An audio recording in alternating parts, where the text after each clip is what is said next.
everyone, and welcome back to Drawing and Chatting. I hope y'all are doing well on this fine evening slash morning slash whatever time zone you happen to be in. I ain't gonna judge. There should be music and it looks like it's not playing. That's kind of a problem. Give me a second.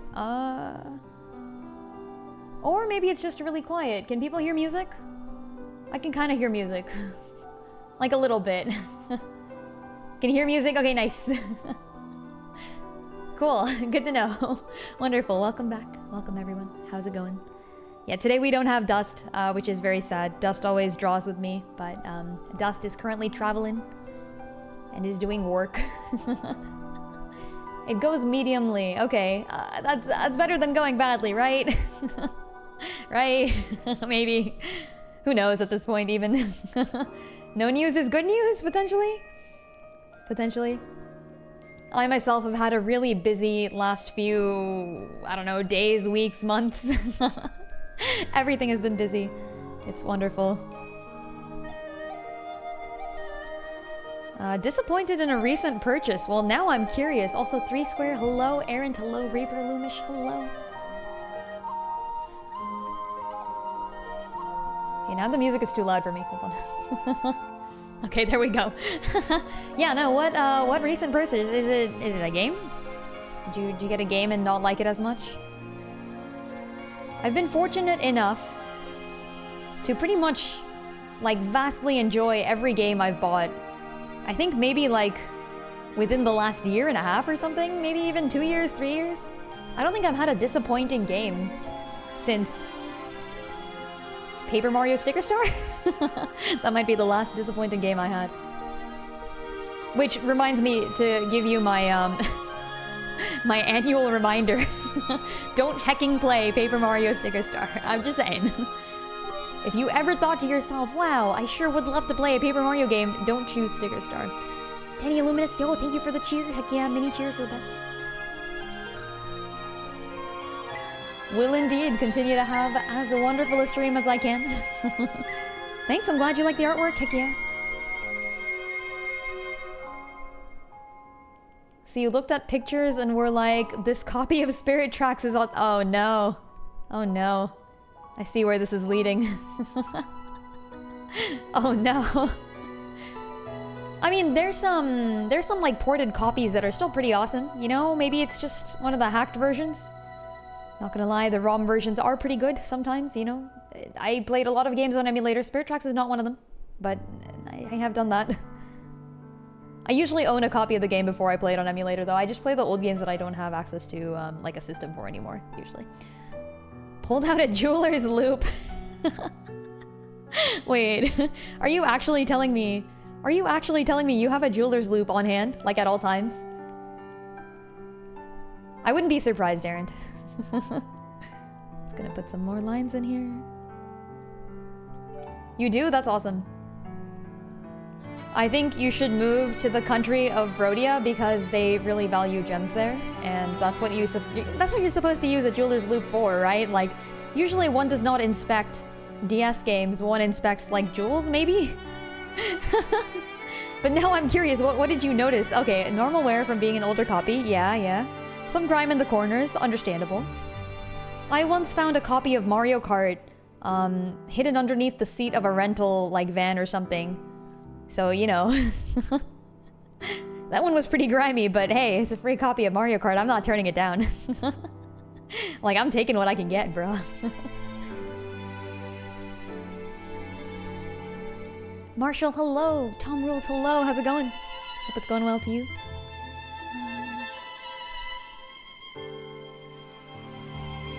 Reaper Loomish doing very well in spite of many bad things, kind of like the doggo in the house fire meme. That's actually one of my favorite memes, the "this is fine" meme. I think I pretty often say "this is fine" like when I'm straight up playing games, like... Y'all would have heard that so many times yesterday. I did have to cancel stream yesterday. I apologize. Things showed up and I had to do them. But I was gonna play Xenologue 6 yesterday, and you would have heard many "this is fines" there. Potentially in the middle of Arson, too. Like, it would have been a perfect recreation of the meme. Would have worked. Alright.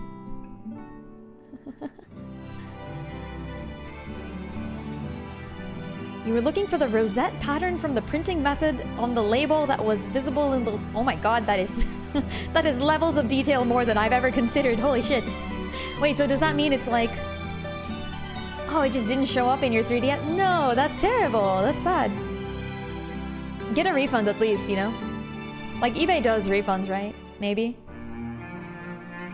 I've worked in many tech companies, and I feel like most of the ones that do anything related to selling things usually have refunds. I had a friend who worked at eBay. I don't think they still do, unfortunately.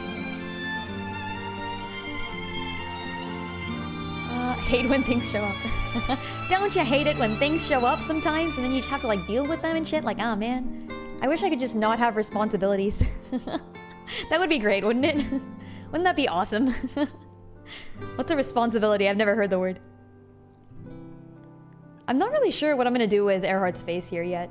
It's not really going the way I want it to, but I'm gonna fix it by the end of this. Oh, what? Okay, hold on. The program crashed. That's okay. It does that every now and then when I don't press the button. Say hello to Lonely Screen, folks. Welcome.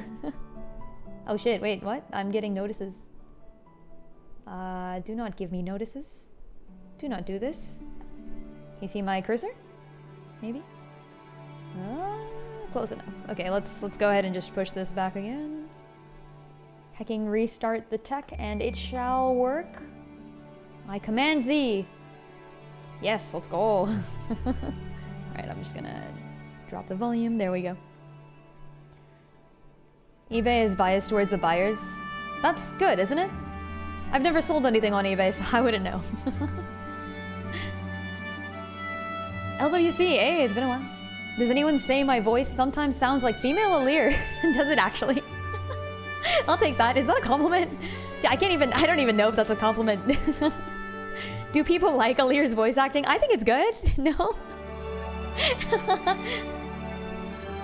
Something, something. This is the Alir you've been waiting for. Not the Alir you need, but the Alir you deserve. Oh, man.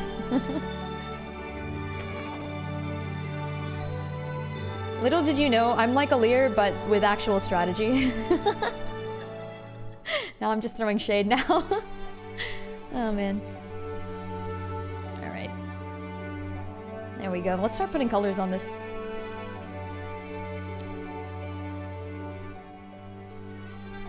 Okay. The nice thing about pixel art is I can just draw the colors straight from here. I ain't gotta do nothing. It's all me. Okay, so it looks like his sleeves are red. Probably turn the colors a bit more towards what I want. If it plays and runs on a regular DS, still be fine with it, fake or no. Yeah, that's kind of fair. I think that's usually been my thing too, like, as long as it works, you know? Like, I'll take it.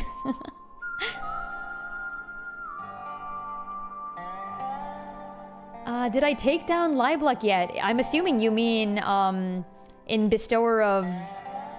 Was it Bestower of Fame, right? Because Seraphina... Yeah, okay. Yeah, Bestower of Fame, right? Yeah, I did. It was nice. First try Libluck! Yeah! Get wrecked! It was second try Seraphina, though. So I can't take full credit. I do have good units. I can also not take credit for that. Libluck is in COTC? Chuckles. Oh boy. Oh boy, Marshall. It's so cool. Alright, here we go.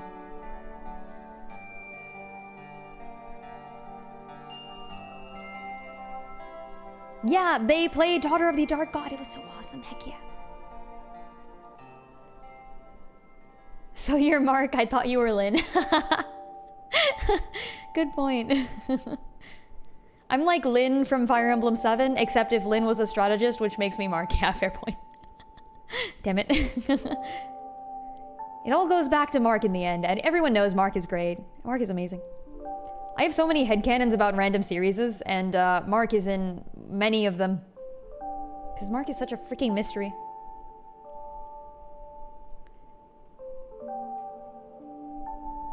Oh, this is Casti's theme, isn't it, right now? It's very quiet, though. Kind of like Casti. At least you can see the colors to transfer them. Oh, you're colorblind. Hey. There's definitely a, there's like a whole community of people who do like, not necessarily colorblind art, but like grayscale type art, things like that. Working with just values is completely valid too. Honestly, it's something I probably need to work more with just to ensure that I'm doing it right. Also, I realize this should also be red. Okay.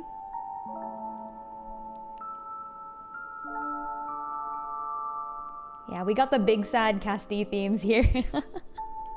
I'm just playing chill Octopath music, and apparently they've decided that we need sadness. This is fine. I'm okay with this.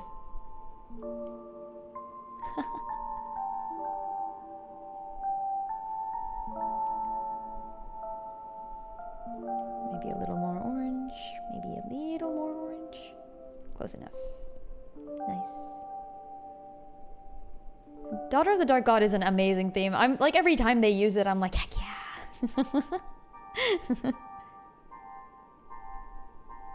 I have it pretty much memorized at this point. Is that a problem? Maybe. Got a notification for the clip? What do you mean there, Leon? I'm actually not sure. What clip?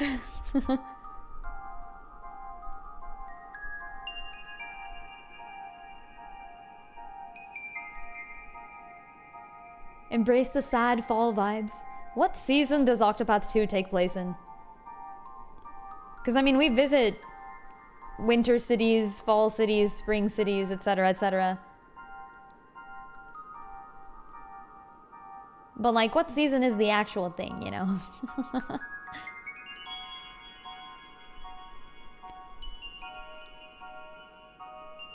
If you had to associate Daughter of the Dark God with another fictional villain, who would you associate it with? Ooh, that's an interesting question. Do you mean the theme? Like, do you mean the soundtrack? Or, like, the Daughter of the Dark God? Like, Libluck herself? If you mean Libluck herself, then she gives off very clear Fire Emblem main villain sidekick vibes. So, like, you know the type. Celestia, Aversa, etc., etc. The soundtrack? Ah. It's got like a kind of War March-ish theme to it almost. And then of course there's the opera. So somebody from like maybe like a fantasy epic type of thing. I think the Hierophant at the end of Triangle Strategy's Golden Route. I think that would probably work for me. Actually, it's a little too serious for that, I think. Like, it's a little too War March-ish. I feel like the Hierophant needs something a little less War March-ish. Maybe not. On your Twitch homepage, it's under stories. Oh yeah. I tried that new thing that I see. Yeah, every now and then you can teach an old dog new tricks, and I learned something. There was an option on Twitch for me to like select a clip to feature as like a story. So I selected the clip. For those of you who have been around stream for a while, by the way, you know my distaste for Roland from Triangle Strategy. I don't like him. But I love Frederica. I think Frederica's awesome. So when I was pulling in COTC, you know who I was aiming for. I had 6,000 rubies, and I thought to myself, you know, as long as I get a Frederica, I'll be fine. But man, I sure hope I don't get any Rolands. Like, I know Roland's really strong, but like, I don't want him. I got 3 Rolands. I got 3 Rolands and 0 Fredericas. What the hell? COTC has it against me at this point. Roland has a horse though? Okay, but like listen. But he's Roland. Yeah, so I put a clip of myself a whole year ago talking about how in COTC they will eventually release the Triangle Strategy collab. And I said, like a whole year ago, I was like, I am going to not pull for Roland and I'm gonna hope I get Frederica. I'm going to leave Roland in the dust, I said very specifically. This has come back to bite me, as you can see. Oh, heck yeah, Partitio theme. Let's go. This is the best. I love it. Okay. This doesn't fit Earhart at all. This has, like, no actual thing here. Oh, man.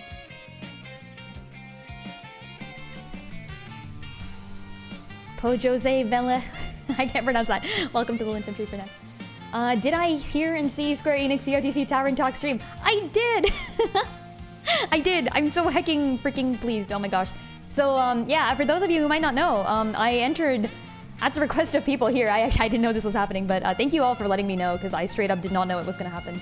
I posted a Frederica artwork to the Octopath Reddit, too, and people there were like, yo, like, you should enter the contest thing, and I was like, wait, oh, I'll do that. Oh man, I stayed up until like 5 a.m. the night before it was due, working on that Tressa piece, so I'm glad that I got in the top 10. I'm really actually proud, yeah. And they didn't rank the top 10 or anything, so heck yeah! Potentially top 1! No, I'm kidding. I won't have that much hubris, I promise. Deserve thanks. I went back to, after I saw people in the Discord told me to, so thanks for warning me. I had a really busy day today, so I wasn't able to watch it live. But I went back and looked at it, and everyone said such nice things. Oh my god, I was so pleased. Yeah, really, for everyone who like commented there, or like commented anytime, or liked the artwork that I posted at all, I'm really, really, really pleased.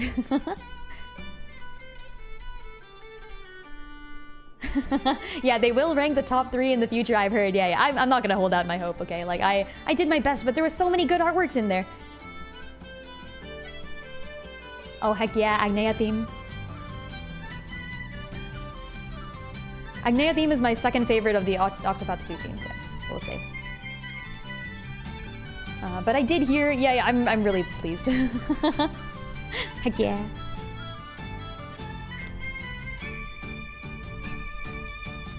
"46 degrees, oh my gosh. It finally isn't scorching? Wait, Fahrenheit or, hold on. Fahrenheit, right? Right? 46 degrees Celsius is bad, right?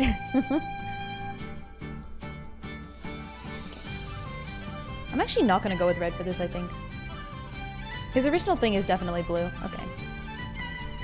This is fine. Fahrenheit, okay, good. Yeah, the big guys, the COTC devs, you know. Yeah, 46 Celsius seems unlivable, potentially. Okay, this is also... The other 9 were all Roland, stop. Why would you do this to me? I was joking, I was asking for suggestions earlier, and someone said, draw Roland. I forgot who it was, but whoever you are, I'm watching you. I'm hecking watching you all. Wait, that's 116, oh shit, okay. This is what I get for living in America, where we don't measure things the proper way. Agnea's your favorite, but Hikari is close. Hikari's theme is my favorite, yeah. So, good taste in music, Marshall.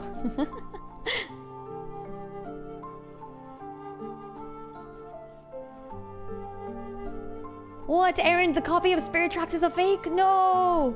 No! I mean, does it work at least? Do you happen to also have a DS? Because you said you tried it on your 3DS XL, right? Yeah, not Spirit Tracks! How could they do that? Okay, this one too. The listing even said authentic tested. Oh, come on. Definite scam. Scam bait.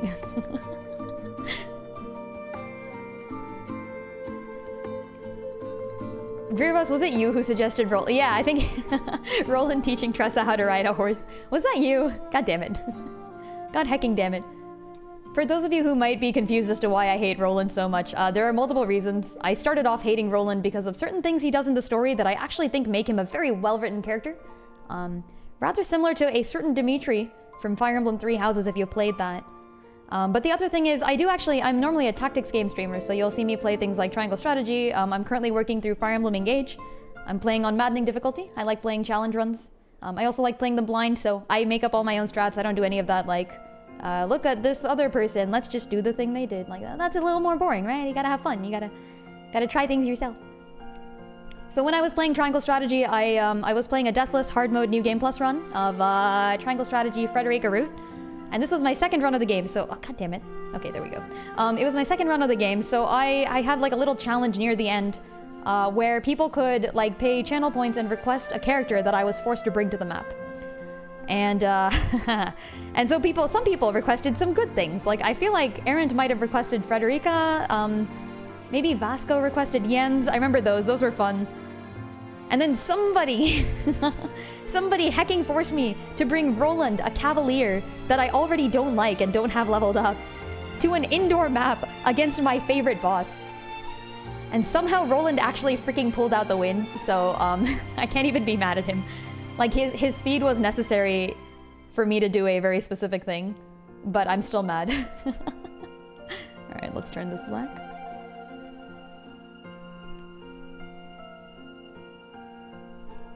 Yeah, lies on the internet? That never happens, right?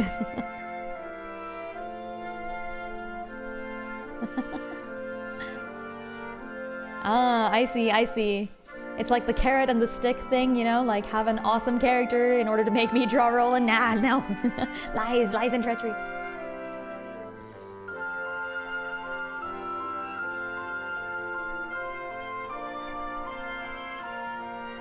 I think that part's gold. And this part's gonna be black. And you're wrong.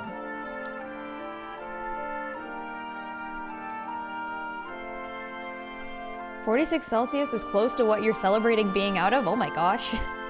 Yeah, I really don't think those are healthy temperatures, right? Like, that seems like death to me. No? Okay, maybe. I don't know.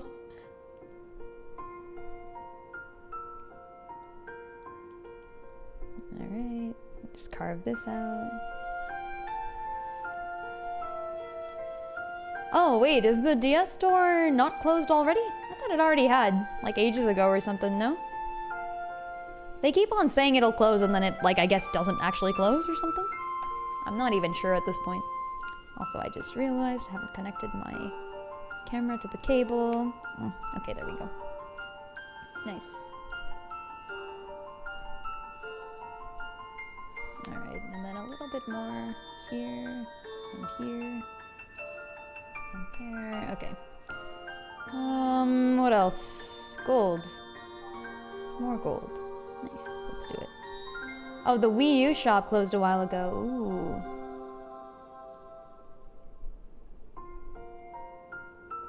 That's fair. I never had a Wii U, actually, so I skipped that entire phase. I get one console, and then I play that console for as long as I possibly can. I did not have money. Money is the thing. Wii U was solid. Yeah, it had like a gamepad and stuff, right? That's pretty awesome. I had a 3DS, so I had a Game Boy, and then I skipped straight to 3DS, I think. Maybe. No, hold on, no. Because I got the DS. I had the DS, and then I also had the 3DS, so I did get all of those. Haha. There we go. I know that for sure, because Phantom Hourglass. Yeah. I played Tri-Strat on the Switch, but I've heard that the PC version is pretty good too. Unlike Tactics Ogre, in which I heard that the Switch version... Wait, no, hold on. Tactics Ogre, other way around. The Switch version is a little less good. The controls are not customizable and also mapped in a really weird way. But I would recommend, if you're gonna get Tactics Ogre, then get the PC version. No, a little bit too light. There we go. Wii U was solid, but the worst of all the Nintendo consoles. That's fair. It had a lot to compete to, you know, and not too much of an improvement over what already existed, so it was a hard sell. I think the Wii U was still pretty good, though. Like, I wouldn't say it was bad by any means. Not that I ever had it.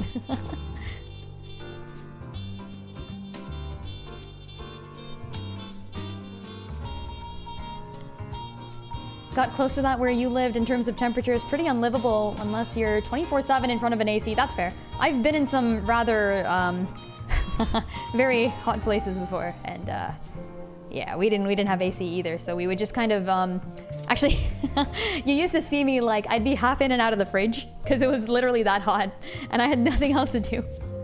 So I'd just be like, I'd kind of crack open the fridge and I'd kind of like scoot inside it. I'd be fine. It was the only way to stay cold, and then we'd take turns too, like swap out with everyone else.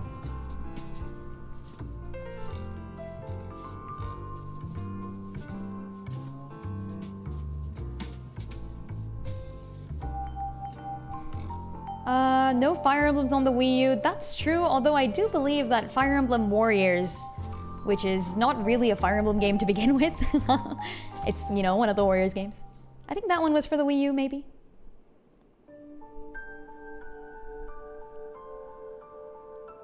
That's true, actually, now that I think about it, because Fire Emblem skipped the Wii U entirely. 9 and 10, which is Radiant Dawn and Path of Radiance, but in reverse order. Those two were for the Wii, or GameCube, depending. GameCube, Path of Radiance, and Radiant Dawn Wii, I believe. God damn it, let me select these things, frick. Okay, there we go.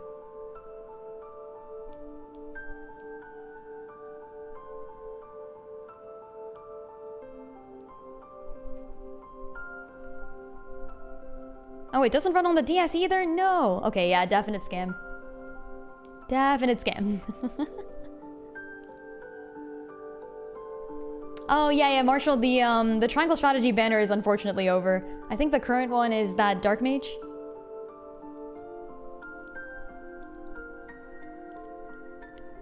You only ever saw a Wii U once. The elusive Wii U. So difficult to catch in the wild. Not wrong, though, actually. Not too many people got the Wii U, I think, which may have contributed to the downfall of the thing. I'm glad the Switch was so good afterwards, and, you know, the portability just, it's insane. I love it.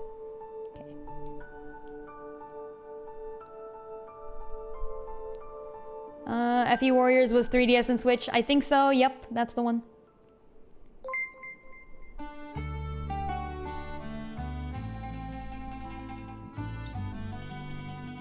Yo, the bossa, heck yeah, thank you for the resub. 12 months, a whole hecking year. I love it. Always glad to have you around. It's been a year since I saw you get wrecked by Pardus and then later take your revenge. Please draw your wrath, no pun intended. Oh man, that's great. Heck yeah. Man, I remember the old days with the freaking Pardus. I'm still mad. Once again, for those of you who weren't there back in the olden days of me streaming CFTC, I played Pardus. I beat the first round, I beat the second round, and then I beat almost to the end of the third round, and then I got party wiped, and then guess what? Alane brings you back to life, so I was like, holy shit, and I had a second chance, and then I still died, actually. I died on the third phase. You're literally not supposed to die on the third phase. Like, it's supposed to be a straight up win. Alane revives your entire party if you wipe. And I still hecking died because I had no way of breaking the boss. Like, I didn't know what the weaknesses would be beforehand or anything. I was playing it blind, obviously. So I show up and the only person capable of breaking the boss anymore was, I think, like, Viola. I had no light characters back then. No Odette, obviously. Nothing. So Pardus just sat there, menacingly. And I was like, I can't do anything now, Viola's dead. Good times. Oh no, subbed back when this stream started but the notification didn't trigger. Hey, I'll give you a shout out anyways. Thank you so much for the resub. Heck yeah, Reaper Lumish. Or for the sub. Let's go. Pardus is a great villain because he straight up murders Elrica right in front of you. Like, I didn't expect that. Then again, it's COTC, right? At this point, I expect everyone to die. COTC just kills off all its characters. Yeah, because Pardus is always weak to light, but his other weaknesses swap at random. IARC. I could be wrong about that because it's been a full year, but yeah.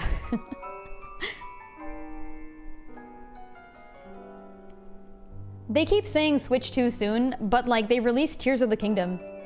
Why would they release Tears of the Kingdom if they're actually coming up with a Switch 2? Because Tears of the Kingdom would be like a Switch 2 release game. In my opinion. Like, if you were gonna market a console, what better way to do it than with the sequel to the widely acclaimed Breath of the Wild.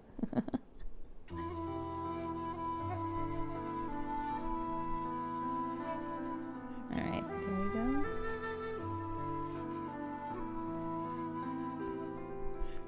Finally can hold 30 FPS.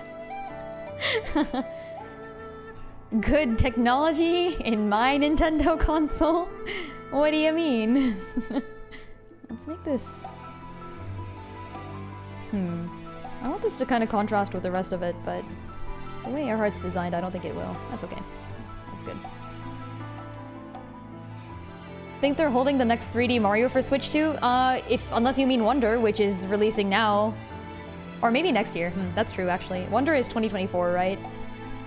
I feel like they would not have announced Wonder unless they were also planning on announcing Switch 2 with it. But Wonder is definitely the next... Oh, you mean proper 3D platformer? You mean like the Odyssey series? That's fair. Are they gonna do more of those? I guess I'm okay with that, yeah. I just want Galaxy again, man. Wait, Wonder comes out in 4 days? Oh shit, never mind. Ah. No time, no time. Everything moves so fast.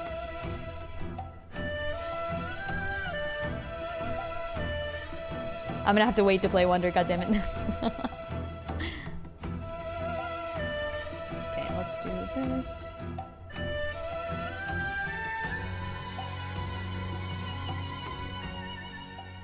...2023 has been a great year for gaming. Yeah, I mean, like, the competition for best game of the year is gonna be insane. Everyone's saying either Tears of the Kingdom or Baldur's Gate 3, and I have not played Baldur's Gate 3, so you know.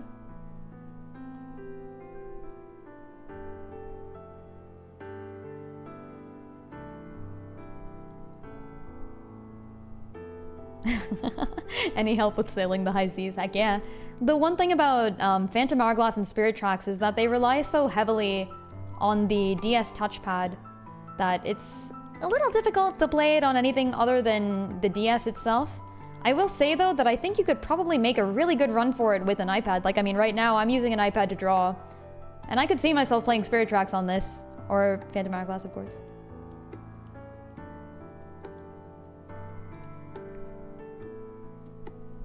Oh yeah, the Mario movie had a Luma in it, so they're not saying no to Galaxy. Like, as in, Galaxy exists.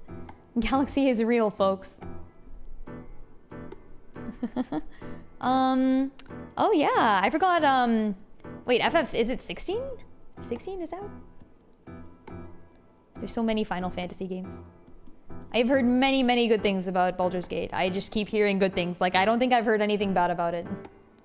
At this point, people are just raving. Yeah, same with me, Tom Rules. I would play Baldur's Gate, but like... but oh boy, do I not have the time. Man, I wish I had the time. Yeah, unfortunately, I think it's pretty much gonna be Baldur's Gate, with Tears of the Kingdom in a potential close second. People are saying, what is it, like Starfield or whatever, that other game? Star something. That one has a shot too, probably. Oh, Diablo 4 also?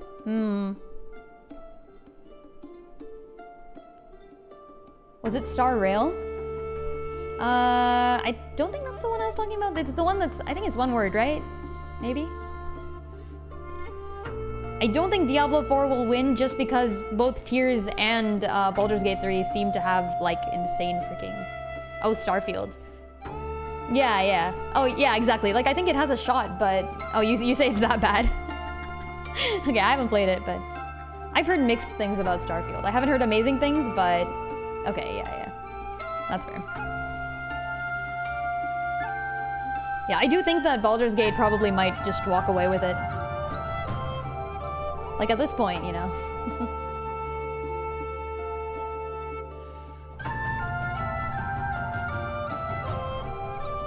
Best year for gaming in a long time. However, last year, top tier year for Triangle Strategy.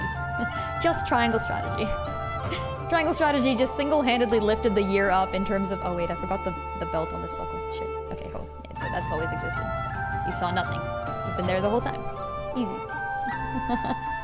The community had to mod Starfield to make it good. Oh no. Oh no. Well, I mean, at least there's a version out there that was good. Lol just try to nothing else. Okay, fine. Tactics Ogre also came out last year and it was good. Yeah, fine. Okay, I'll admit it.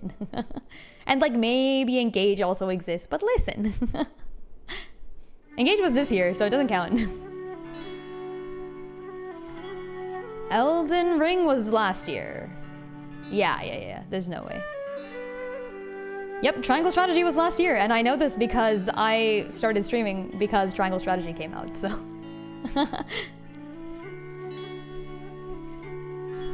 My first ever stream Let's try strat. Heckin' amazing game. NG hard mode, golden root for the win. Love that.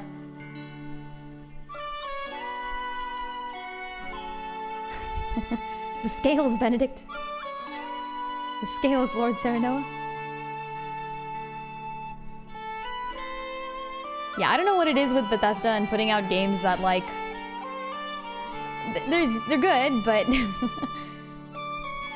For context, I heard that for Tears of the Kingdom, apparently Nintendo spent like a full year just ironing out the small little things and like getting the fixes right, etc., etc.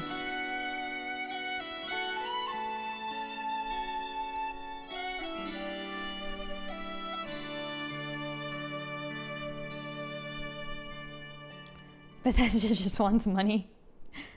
Oof. You're probably right. But I mean, their games are good, right? I haven't really played too many Bethesda games. I can't really rate them. Okay, this looks like stripes, so I wanna... Actually, let's make this part of the other outfit. Here. Or make this part of this thing. Yeah.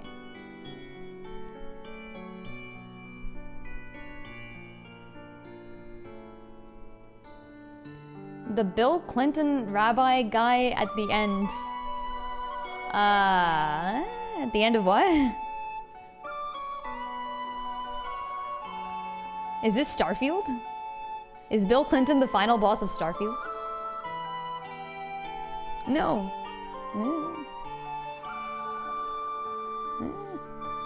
There we go. I guess it's good to have an active mod community. That's fair.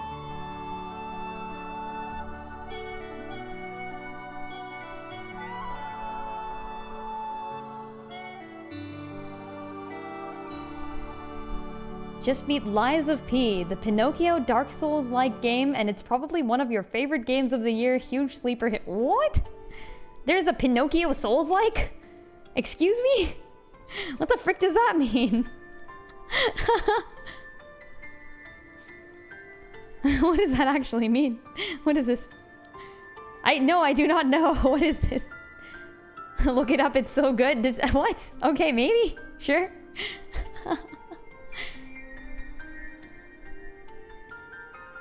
Bethesda games are now riding on their previous successes. That's unfortunate. Companies go downhill when they start relying on their past successes. Gotta watch out for that. Ooh, I love this theme. This plays in like the background of some of the night towns or something, but it's great.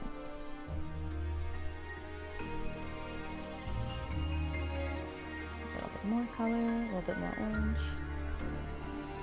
A little less. There we go. You play as Twink Pinocchio. Okay. So you play as Pinocchio, and then like what? Do you murder people? Like, is that what that is? What?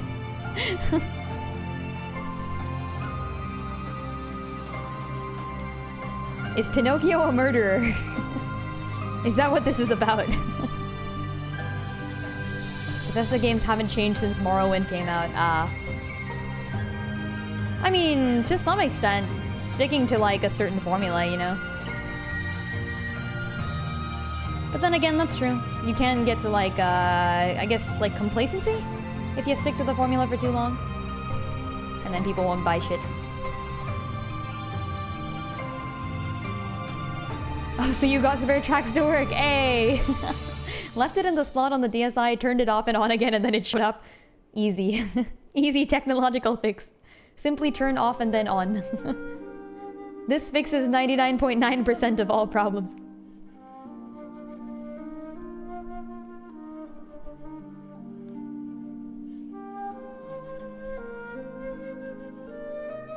Well, now you are prepped. Now the Spirit Tracks is within your grasp.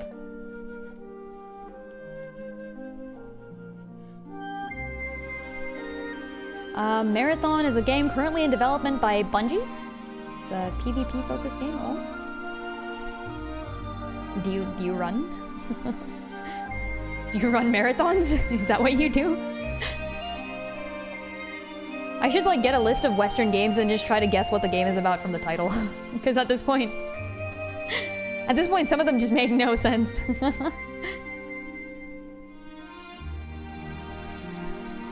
The anime version of that is like Bleach. Like, why is Bleach called Bleach? Apparently it's because the main character's hair is bleached, but it's like orange. It's not even bleached yellow like one would if one had bleached hair.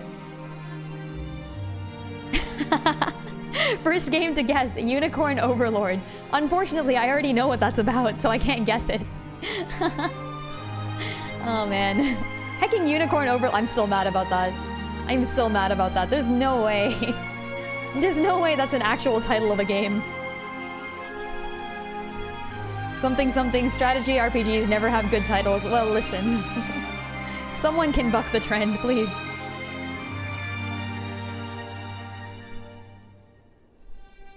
Lies of P is a really cool twist on the Pinocchio story. It actually tackles interesting themes that tie into the original tale, but it is in its own unique way. Oh. Huh. That actually sounds really cool. Wellgrove! Yes! I hear like the first chord of the opening theme of Wellgrove and I immediately go, Wellgrove! Yes!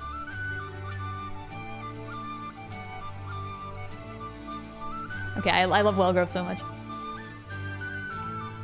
In Game 1, the best town theme was the settlement in the Red Bluffs. In Game 2, very clearly. Very clearly Wellgrove. And also, I think Candlebrine, maybe they share a theme, I think. Wait, not Candlebrine. The other one. The other casty one. Not Lars looking sick. Hey. Look at him, he's all wrathful and shit. Almost like his name wasn't Lars to begin with. Who would have known?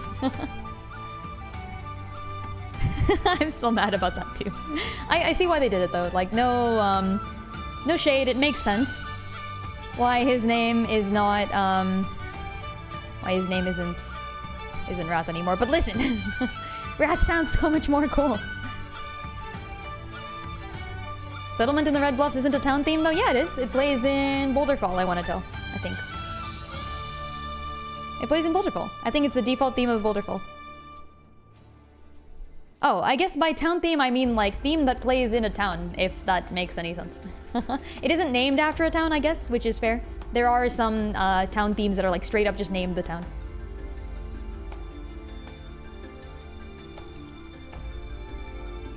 Settlement in the Red Bluffs is still your ringtone? Heck yeah.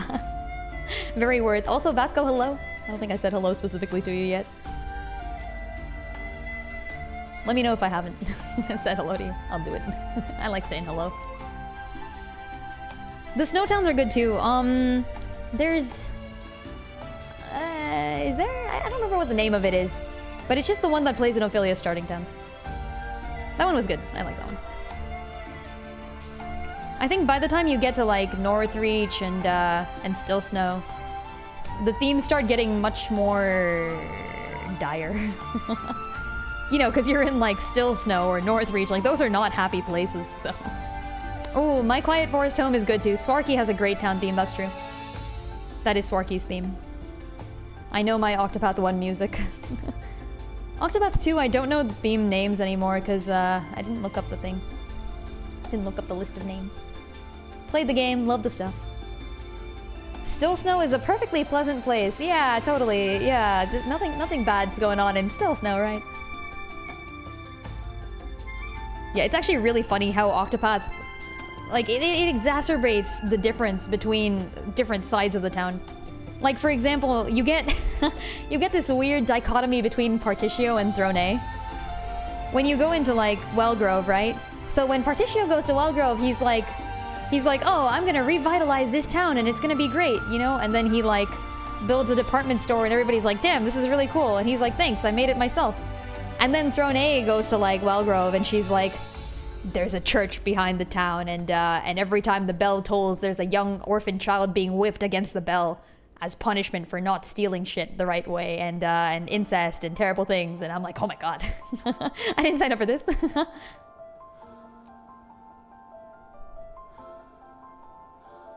I mean, I did sign up for this, but listen.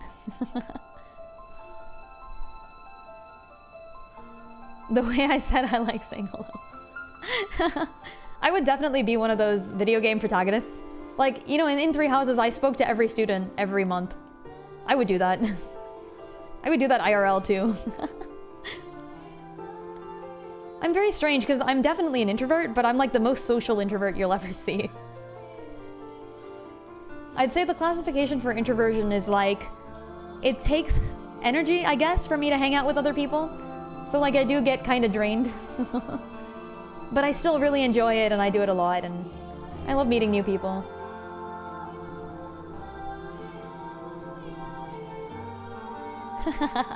Love to talk to just one person at a time. Kind of. I feel like, for me at least, it's like I know extroverts. Like I know people who like will sit there and like talk to people and like get recharged by it and stuff. And I'm like, oh, I can't do that. I love talking to people, but I love talking to people, as you can see by the fact that I am streaming right now. I do enjoy it. Okay, let's see. Gray mask, huh? It looks like it's actually the same color as his gloves. That's interesting. Maybe I'll make these a little bit grayer?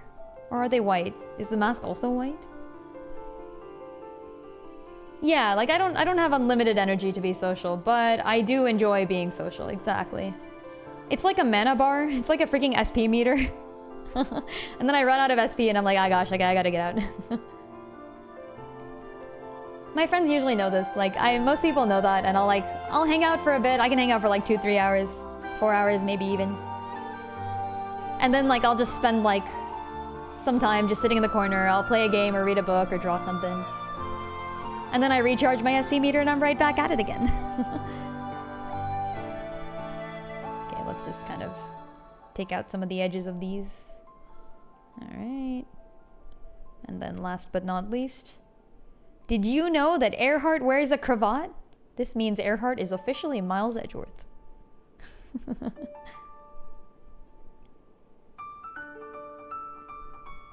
Social equals side quest versus true extroverts, which is their main quest. Ooh, I like that comparison. It's a good one.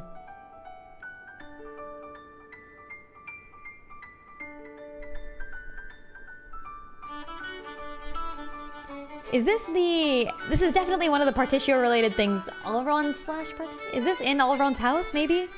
Or like in the department store, maybe? I feel like, no. Maybe? I could be wrong. Oh no, it might be Orwell. Yeah, okay, oh man, I was like a second too late. Yeah, it's definitely Partitio related. That's true. You can hear that jazz theme immediately. Ugh, the composition is so good. Octopath 2 just...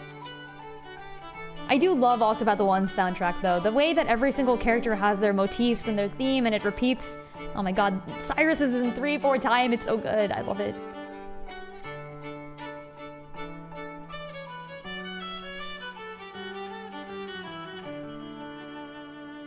Is this canon? Wait, is what canon? I missed the context for that one. He's Edgeworth explains the shipping. Imagine being a red character who betrays your blue character friend.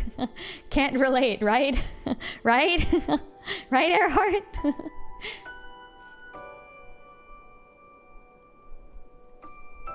You're right, though. Earhart is Edgeworth.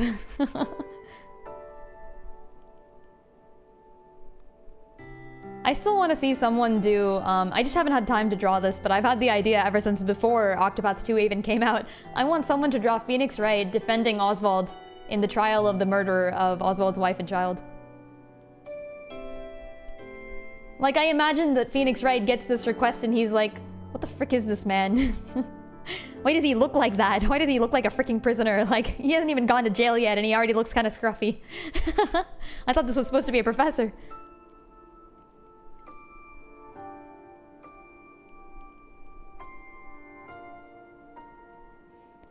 Love the soundtrack so much. Soken, why you had to be so good and get in Nishiki's way. Wait, who did... So I'm assuming Soken is another composer. I know Nishiki. Yasunori Nishiki is the composer for Octopath. So who is Soken? What did they compose? Is it Baldur's Gate? It's always Baldur's Gate. If anything happens, it's Baldur's Gate. Alright, here we go. Base colors. Oh wait, I have to do gold. Always use more gold. I do also love the character design on Earhart's front. The way that Earhart's colors, so he goes like red, gold, black, and that sort of thing. And then Ulbrich has like kind of almost softer colors, like dark but also soft, like blue and brown and still black because, you know, we have to have the same base going on, but very well done. They contrast brilliantly. And they would have contrasted even better if Earhart had actually been a fire type because his title is the Blazing Blade, but no, apparently he's wind. Why? What does that mean? Why is he a freaking wind mage? Doesn't make any sense. Ah. He's literally called the Blazing Blade. I'm still also mad about that. Earhart should be fire type.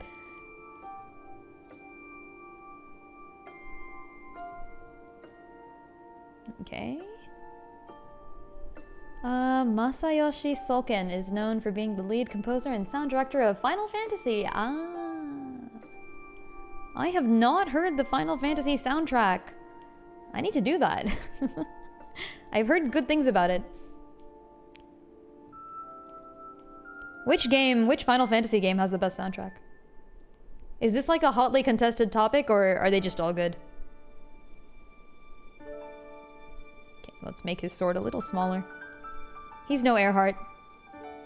His blade bends. My blade is unbending. Actually, you know what? I kind of like it being larger.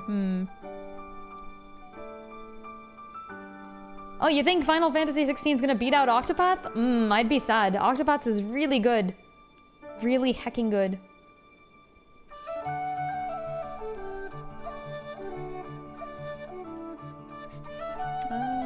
Okay, we gotta put some blood on here. That's my interpretation of this. So I think he's looking at his hand and it's just... Oh, that's really bright. He's looking at his hand and it's got blood. That's my interpretation.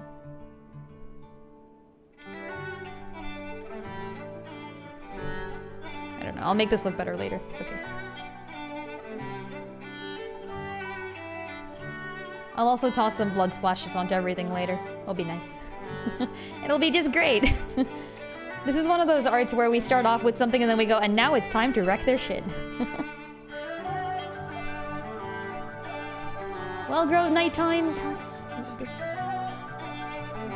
Live Final Fantasy concerts, yo, that's so cool. Oh, where's his arm? Here it is.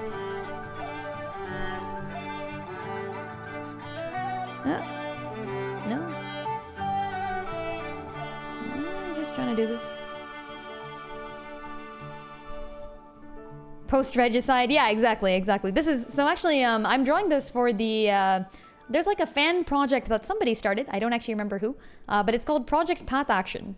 And there was like a whole like call, and I've never really participated in like a fan community type thing before because I've never been good enough at artwork. I only recently started getting okay at artwork. I'm like, all right now. But yeah, I was like, oh, they're doing one for Octopath. That's nice.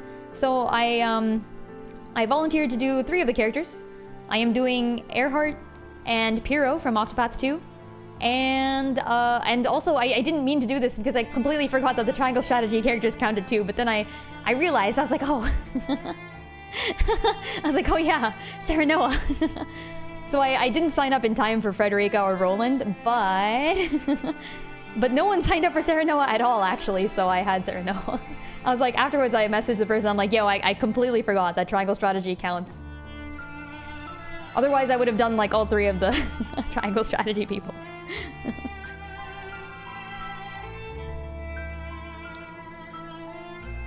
Be honest, was just listening and chatting, and then you mentioned the art and looked up at it in shock, like, oh yeah, that's happening too. Oh no. Nah, don't worry about it. This is indeed drawing and chatting, as you can see in the title over there. Sketching and chatting. Either or. You could have done Roland 3 times, why would you do this to me? So you put Roland before Sarah? No, like if I had the choice, I would have done all 3 of them. I would have done Roland, Serenoa, and Frederica. I'm okay with that, yeah. I would put Roland before Wrath. I really like Triangle Strategy. Y'all are underestimating how much I love Triangle Strategy. It is potentially my favorite game of all time. Like, Triangle Strategy is not the best game in existence, but it is a game that feels as if it was specifically made for me.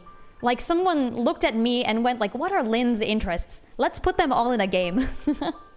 Like, that's what it feels like. But yeah, so I did not do that, obviously. So instead, I'm doing Wrath, Pyro, and Serenoa. And I'm glad I at least got Serenoa so I can rep the Triangle Strategy community. Alright. I think I make this brighter. And like have the white parts of his mask shine a little bit, almost. Damn, I don't know, there's something off about the nose and I haven't fixed it yet, but I'll do it later. I'll figure out what's wrong later and then I'll fix it. Mastro taken, yay! Thanks, yeah, thanks for the congrats. Actually, if I remember properly, Mastro taken, you were there on the stream, weren't you? Because I saw your chat on the stream. I remember that. And I think you did also say, yay, congrats, Lin, over there too. So I appreciate it. Like, I went back and I looked at all the comments. I only had a little bit of time to do it in, so I didn't see everything. Because I only figured out that I won like 10 minutes before the stream started. I'm gonna go back and look at it in more detail afterwards. But I'm very glad that I got top 10. Yeah, that's awesome. I'm so glad. I'm so glad.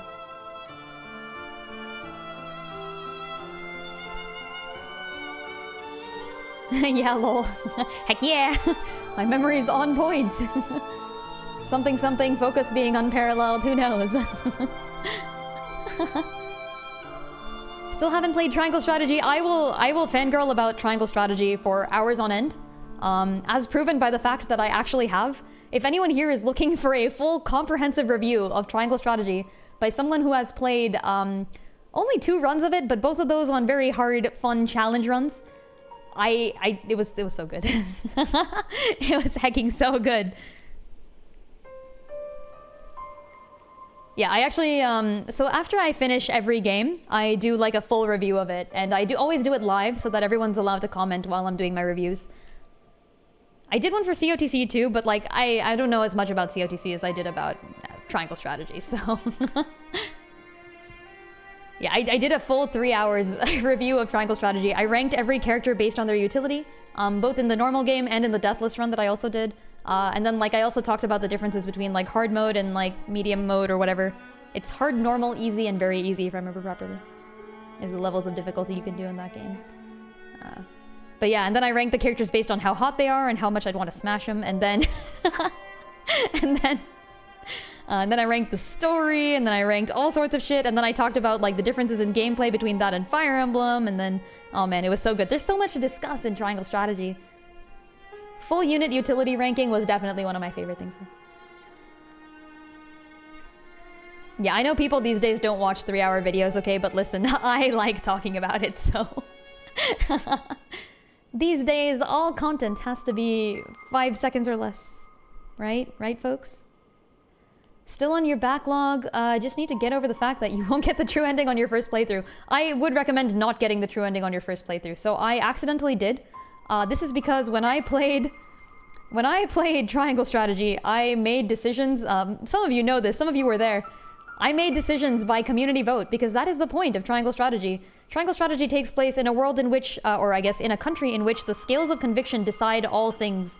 So instead of you as the main character choosing your path, instead you put it to a vote between your 7 most trusted companions. And your 7 trusted companions get to decide what happens next. However, it is up to you as Lord Serenoa to influence them, which is so cool. You play it like an Ace Attorney game, like you go around collecting evidence and shit. It's so good. Oh my gosh. Oh, whoops. Okay, this is good enough. Maybe I make the cravat a little whiter.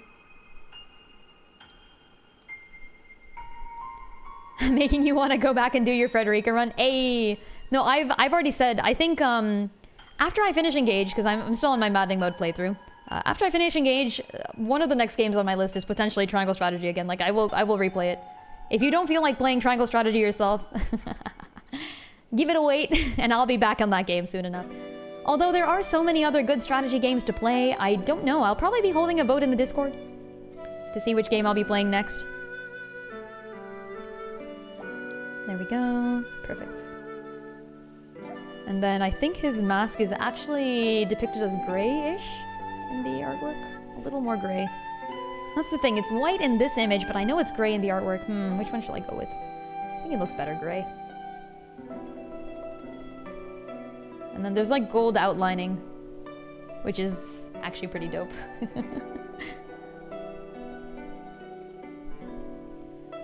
I remember voting during those streams, heck yeah. Yeah, so I ended up on Golden Root on my first playthrough, which I would not recommend, but was very fun when I was doing it. Let's put that gold eyeliner on. Hold on.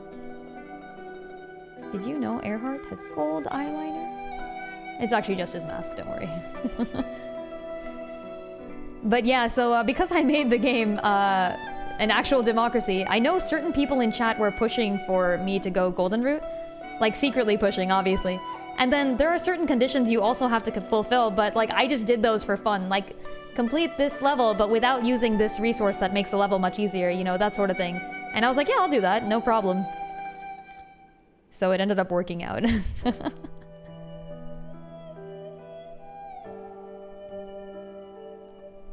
Oh yeah, the Super Mario RPG remake I am going to be playing, by the way. That's so, fun fact, my my streaming list works as such. I always play one tactics game, and then I also play one non-tactics game. So, currently, the next non-tactics game in the list is Super Mario RPG. I will be playing that when it comes out. I'll be playing that immediately when it comes out, actually, because I'm a huge Mario fan, too. I don't really talk about Mario as much, to be honest, but I've been a Mario fan for longer than I've been a fan of literally anything else. It was one of the first games I ever played. But I am going to be playing it. Yes, and Tom Rules, thank you so much for donating me the game. I really, really appreciate it. This guarantees that I actually get to play it. Very much enjoy. Let's hope that everything goes well and that they actually give it to me. I sure hope. So far, I've had a really good record with getting the games delivered on time, though. Oh yeah, speaking of, by the way, if you want to be in the votes for these things, please do join the Discord. It's right here. Let me put the link in there. Just type in ! Discord right there. Bam. There you go. That's the link to the Discord. If you feel like joining that, go ahead. I usually keep that updated with when I'll be streaming, etc. Sometimes things in life end up, you know, causing me to not stream on certain days, and I always keep that thing updated on the Discord. Twitch schedule is really jank and doesn't actually give you good stuff most of the time, so I try to keep it updated, but man, it sucks. Should I do something like this for now? This is weird. I'm gonna have to fix the eyes. I'm definitely gonna have to fix the eyes. Later. Yeah, we'll fix this later.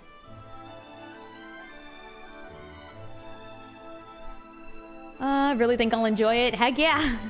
I'm looking forward to it, yeah. No, I've played every Paper Mario game. I've played every Mario game for the DS, I believe, except for the one that was like baseball or something. I didn't play that one. But I've played all the others. I've played all the Mario Adventure RPG games. I'm missing one of that series, actually. I'm missing, I want to say... was it Paper Jam? I think it's Paper Jam. It's the one that's a crossover. I actually did not play that one. It's the only one I'm missing. I have not played Mario Rabbids, which is apparently a strategy game. And do you know what game isn't a strategy game according to the freaking Game Awards people? Triangle Strategy. Apparently Triangle Strategy is not a strategy RPG. I'm still so mad. It should have won. Triangle Strategy should have freaking won. But nope, instead Mario Rabbids won the strategy category. And Triangle Strategy was not even in the category. Like, it was just not even there. It got ranked as a normal RPG and then it lost to, like, I don't know, something else that made a lot of sense. It's a triangle game. God freaking damn it, I'm so mad. Request a random fact opinion. Ooh, okay. What have I learned recently? I've learned some fun stuff recently. Did you know that Pokemon is the same age, like the entire Pokemon franchise is the same age as Ocarina of Time? I think. Like in America, at least. Because Pokemon released to the world in released in Japan in 1996. But it released in America, etc. in 1998. And Ocarina of Time released in 1998. That's insane. Like, 4 whole Zelda games. 4 hecking whole Zelda games. And Pokemon didn't even exist. All of Yu Yu Hakusho. And Pokemon didn't even exist. I don't remember that. I was there for it. Surprisingly enough, I joined the video game community, I guess, a little late in life. I grew up in what I would call a time bubble, where I only listened to ancient music, one would say. And I only ever did necessarily ancient things. Never watched any TV shows as a kid, etc., etc. But then I left the time bubble and I became human. I grew up as a clockwork automaton within the time bubble, and then I became human.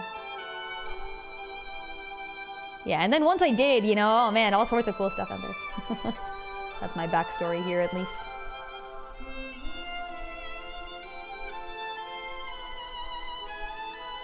You were there for it, you recall it, nice. Today you get a fact you already know. Heck yeah. That's so strange to me. Pokemon seems like the older franchise. Because I only really got into, feel free to do some math on your age. Well, Ash is 10, and the anime released in when, I don't actually know, but... Yeah, no, Pinocchio is my VTuber backstory, exactly. No, I'm Magical Girl Pinocchio. It was actually hilarious when I started playing Triangle Strategy and realized a certain something. That if you've played the COTC crossover, you kind of already know, but not quite. What are these word bands? Stop. No, I'm not using... I'm not using the English name, I'm not doing it. What am I gonna call? I'm gonna call him Olbrich's boyfriend. So here we have... Here we have an artwork in the... the pre-Olbrich boyfriend state. Cool drawing. I told you, he's... This is Olbrich's BF. Don't you love it when your traitor BF does random shit? Yeah, it happens to everyone, you know.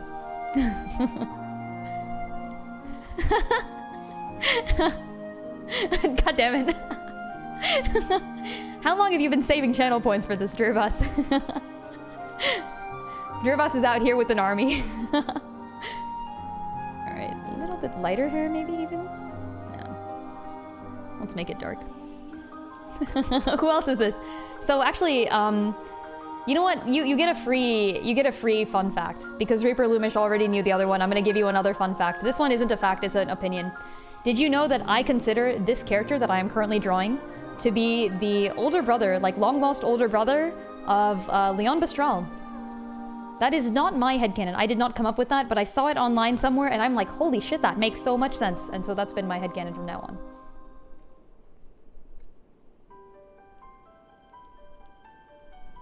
Hydrate for me, why thank you. Will do. And posture check, wow.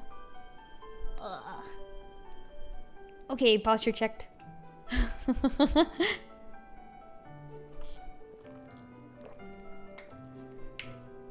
No, but yeah, it makes total sense, because I think actually this specific character here, that I cannot name because of the redeems.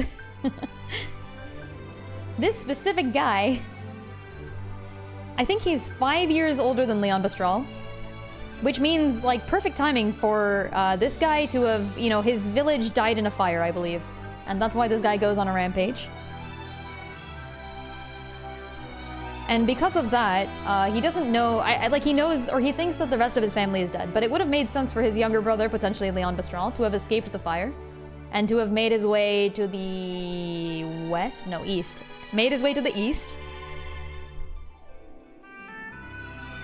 Like, imagine that. That'd be so cool. This is my headcanon. I have a similar headcanon for Octopath 2 as well, actually. This one is all my own.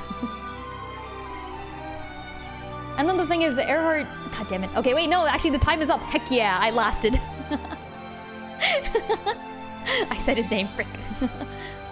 I think I still can't say, See, now I have to refer to the fourth member of the Octopath Travelers as Earhart's boyfriend because I can't say that.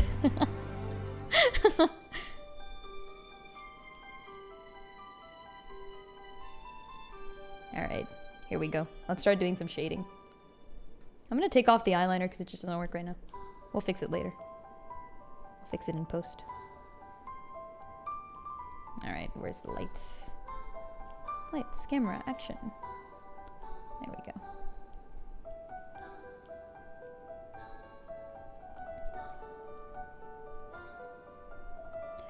Isn't for the whole stream? No. That wouldn't work. That definitely wouldn't work. It's supposed to be 5 minutes.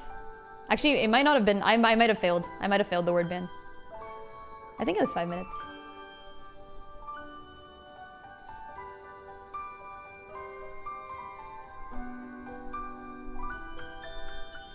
That would be difficult and I would fail every single challenge.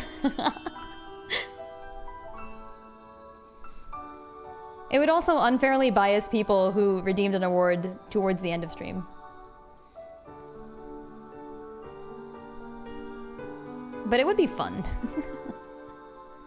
Oh yeah, by the way, I am considering extending one of the rewards. If you have seen the reward at the end of the list, it's called Hair Dye. I am extending that reward to be an entire stream, so you will force me to wear that specific hair dye for one whole stream. And because Errant has actually already redeemed that reward, and I only wore it for the first bit of the stream, I will be spending another stream sometime with the hair dye that Errant chose. Yeah, if you just pick a bunch of articles, I'll fail every time. Just need 85k more points, easy. Just win big on one of the predictions. Wasn't it? I think it was Tom Rules who recently won 70k. Yeah. Tom Rules won 70k points in one go. Mostly from Errant. Rip Errant.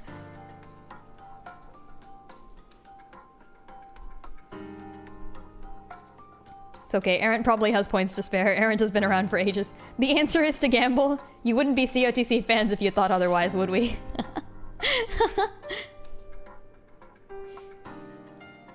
Does Lin change hair colors as flippantly in real life? Surprisingly, no, I haven't.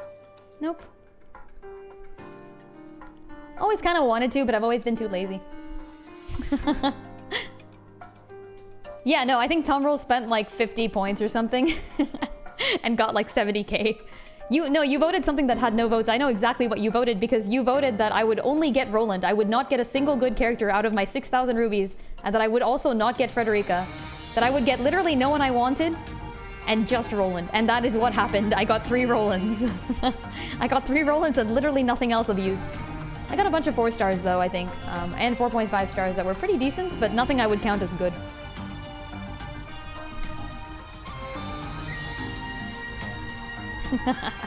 Yeah, that's the one. Tom Rules is like, whoops. Lols. Ooh, Vasco, request random fact opinion. Okay, well, you know, since we're on that topic already, my opinion on Octopath 2 is that Temenos is secretly the long-lost younger brother of Alron from Partitio's story. Like, look at them. They look similar. They even kind of act similar. They're, like, over-dramatic. They're both silver-haired twinks with buff, brown-haired boyfriends.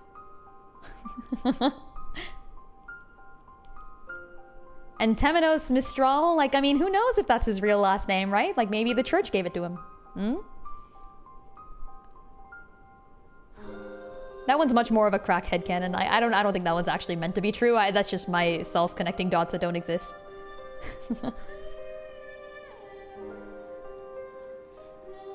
Okay, finally the time has run out. I can say their names. But yeah, I do think that the Earhart and Leon one potentially has, like, actual benefit. Like, I think it could be true. Earhart and Leon also share the same hair, the same build, and the same taste in men. From what little we know of Balthazar, who is Leon Bastral's BF, he was apparently rather similar to Ulrich. Coincidence? I think not. I think not.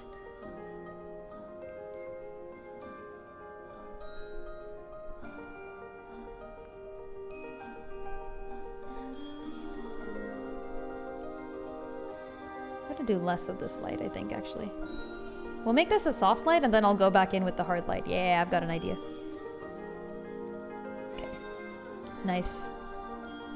Leon's hair looks more like Caldana. Like Caldana? Leon? Like Leon from Octopath 1? Caldena has gray hair, right? Oh, do you mean Temenos or Elrond?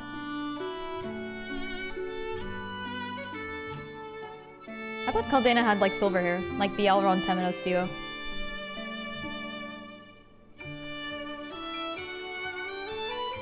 Guess I haven't really seen Caldena in like a hot minute, so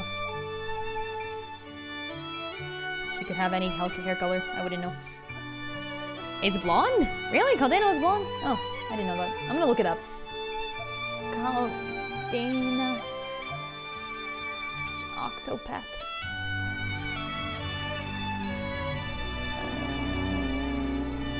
Okay. It's just videos. I don't want a video. Show me a picture. No, she's got silver hair. Yeah. Silver hair, actually rather similar to Elrond and Temenos, as I thought. Yep. That's the one. Looks silver to me. You mean Caldena, right? Like from Octopath 2, Temenos' boss.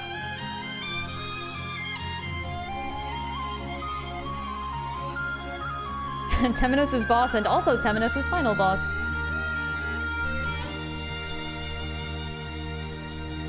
Yeah, it looks pretty silver to me.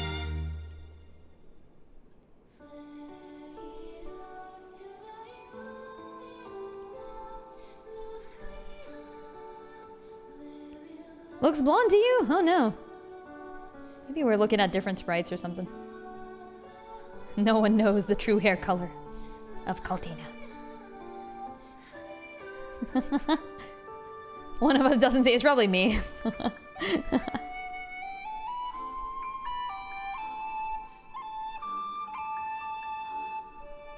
Alright, here we go.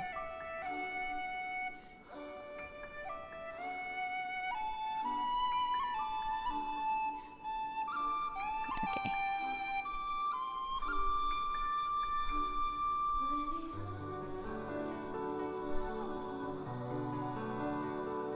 Comfortable view at 80% at Windows. Understandable. Hey, I mean, as long as it gives you visibility, right? Looks pretty silver. We got one vote silver.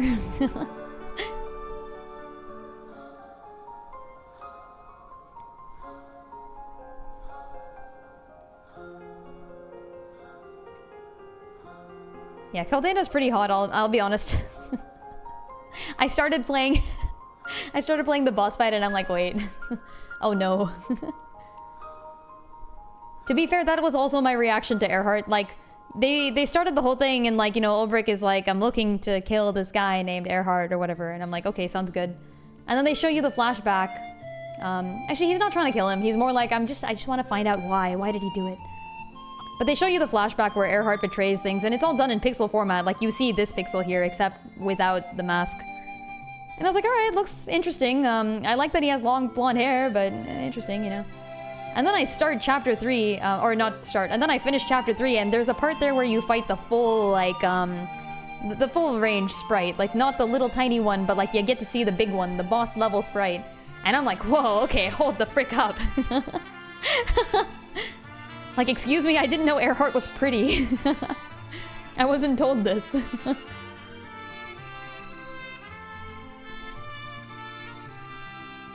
Yeah, very much, oh no, he's hot vibes. And then I was like, now I know why Earhart, or... now I know why Ulbrich forgives him so easily. I was like, ah, okay, never mind. Man has a skirt and luscious hair and eyeliner. I'm not drooling, you are. Lol. Exactly.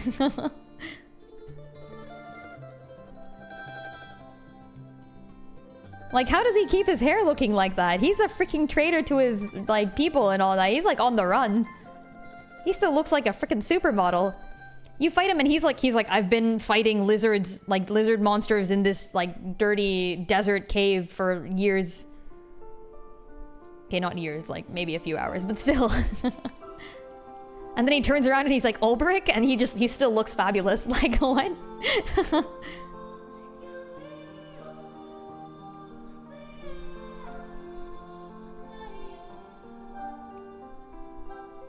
You gotta give the villains of Octopath credit for just looking very pretty when they're not supposed to be at all. Props to Simeon as well. You see that guy and you're like, okay, yeah, alright. I see why he's really charismatic. He gets people to follow him, huh? Understandable. Come on, Ulbrich, don't get intimidated in this duel. Just imagine him in his underwear. Oh no, he's hot. Ulbrich's thought process right there. Someone did a fan comic like all the way back in the Octopath 1 days where I think it was like it was like, so Therion walks up to Ulbrich, like Earhart is also, they're all in a bar for some reason. They're all, like, all of them are in a bar, including Earhart. And Therion walks up to Ulbrich, and he's like, Ulbrich, ask Earhart out. So Ulbrich walks over to Earhart and says, get out. And I'm like... That's the vibe that exists between these two.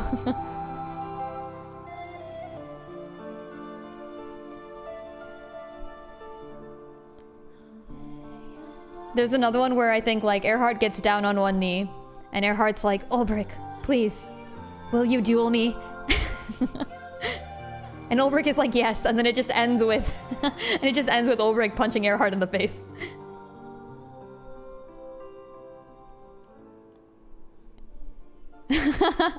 Props to Helganish for managing to look terrible while also being terrible. Like, this is new.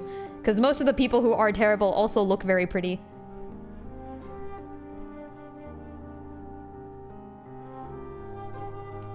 GIF isn't that bad, right? Or GIF, or however you want to pronounce it. Like, GIF is also a good guy. Like, he converts at the end of Chapter 1. I'll give full credit to bad guys who immediately convert to being good guys, like, literally 5 seconds later. He doesn't look all that evil, I guess. He just looks a little chubby.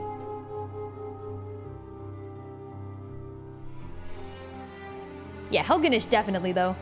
Every game has its, Oliver from Path of Radiance and Radiant Dawn, if you would think of it.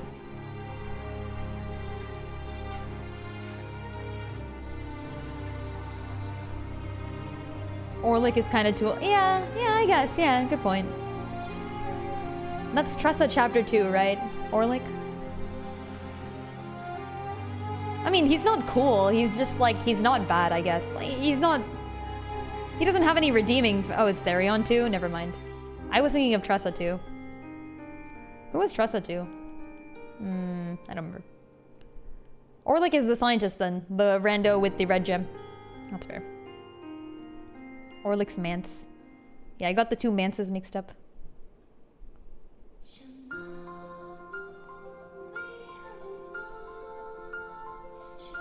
Oh, Morlock. Morlock is, I think, maybe Tressa too. Maybe. Could be wrong about that, actually. I'm tempted to go check it out just to make sure.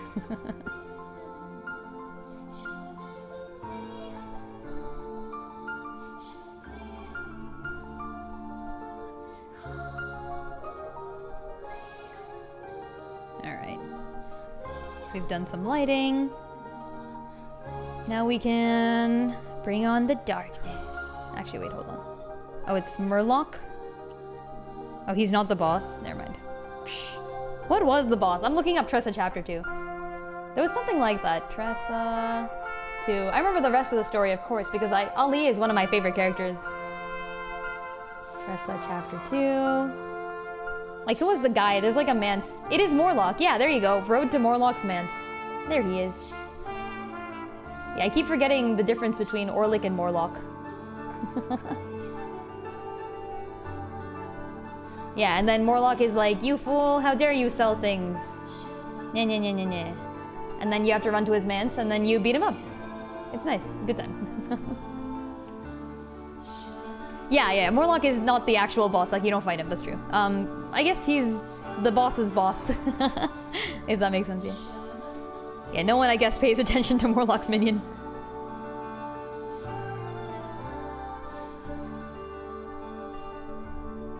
Poor minion. Probably getting paid minimum wages and he has to fight this 18-year-old child with a lance. Oh, it was Omar? Nice. Good name. Good name. Yeah, I don't remember him at all. There. He's a busy Oh look, soccer it's an dad who's trying hard advertisement. to win the game. Wow, so Go for the end cool. zone. Whoop. Skip. Okay, there we go. We're back. Classic Octopath story of running to someone's house to beat them up. You jest, but it's straight up true. Like, I think we could actually sort the entire story of Octopath between chapters in which you run to someone's house and beat them up, or chapters where you don't do that. Like a good fourth of the chapters in Octopath, right?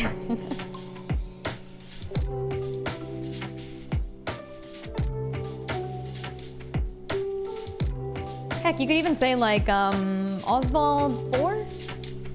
Oswald 5, I guess. Oswald 5? Run to Harvey's house and beat him up. Easy.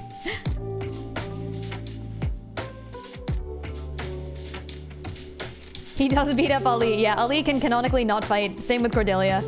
They are canonically not good at fighting. But I choose to ignore that and pretend that Ali could be a merchant if he wanted to. Listen. I like Ali and I like Cordelia. My specific headcanon on that front is that Heathcote started teaching Cordelia how to be thiefy and do thiefy things and be the tea leaf of her desires. I mean, it's probably important for a young noble lady to know how to evade their assassins. After all, Heathcote can't be around forever. The goal is to have Therion replace him, yes, but...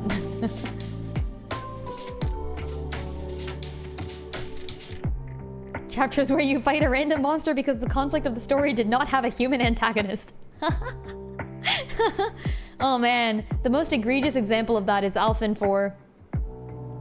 Alphen's the only character who doesn't have like a thematic final boss. Because his story is great, don't get me wrong, it's just that there's no human antagonist. It's about like, it's Alphen himself making the decision that counts on whether or not to save the person that he's trying to save at that specific thing. It's like, it's up to him to choose what happens. But that doesn't involve an actual conflict, so... Yeah, his boss rush boss, exactly. His boss rush boss in, I said that wrong, but whatever. In the Galdera refight is the chapter 3 boss, which makes a lot of sense, obviously, because we don't care about the Ogre Eagle, we care about Miguel.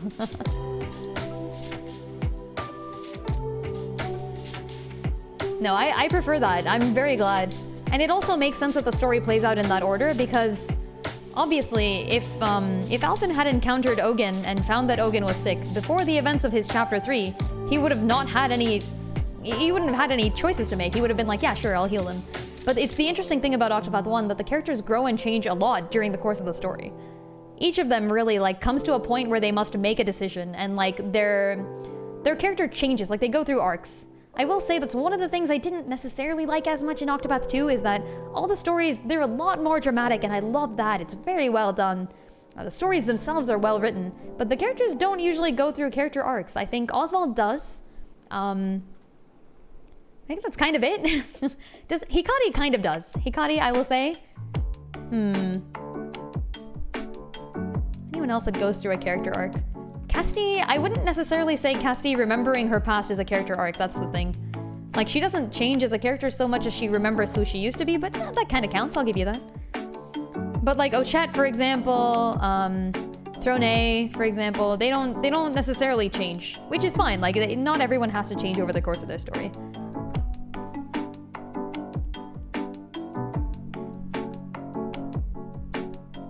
And Octopath 2 clearly has a different focus. Like, it's more focused on getting that dramatic, like the fantasy storyline in there.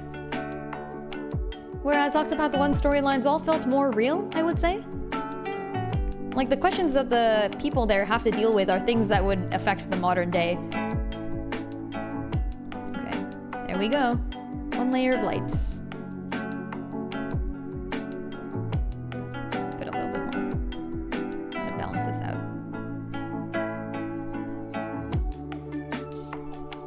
Now that I have learned that my hands were meant to heal, time to kill God.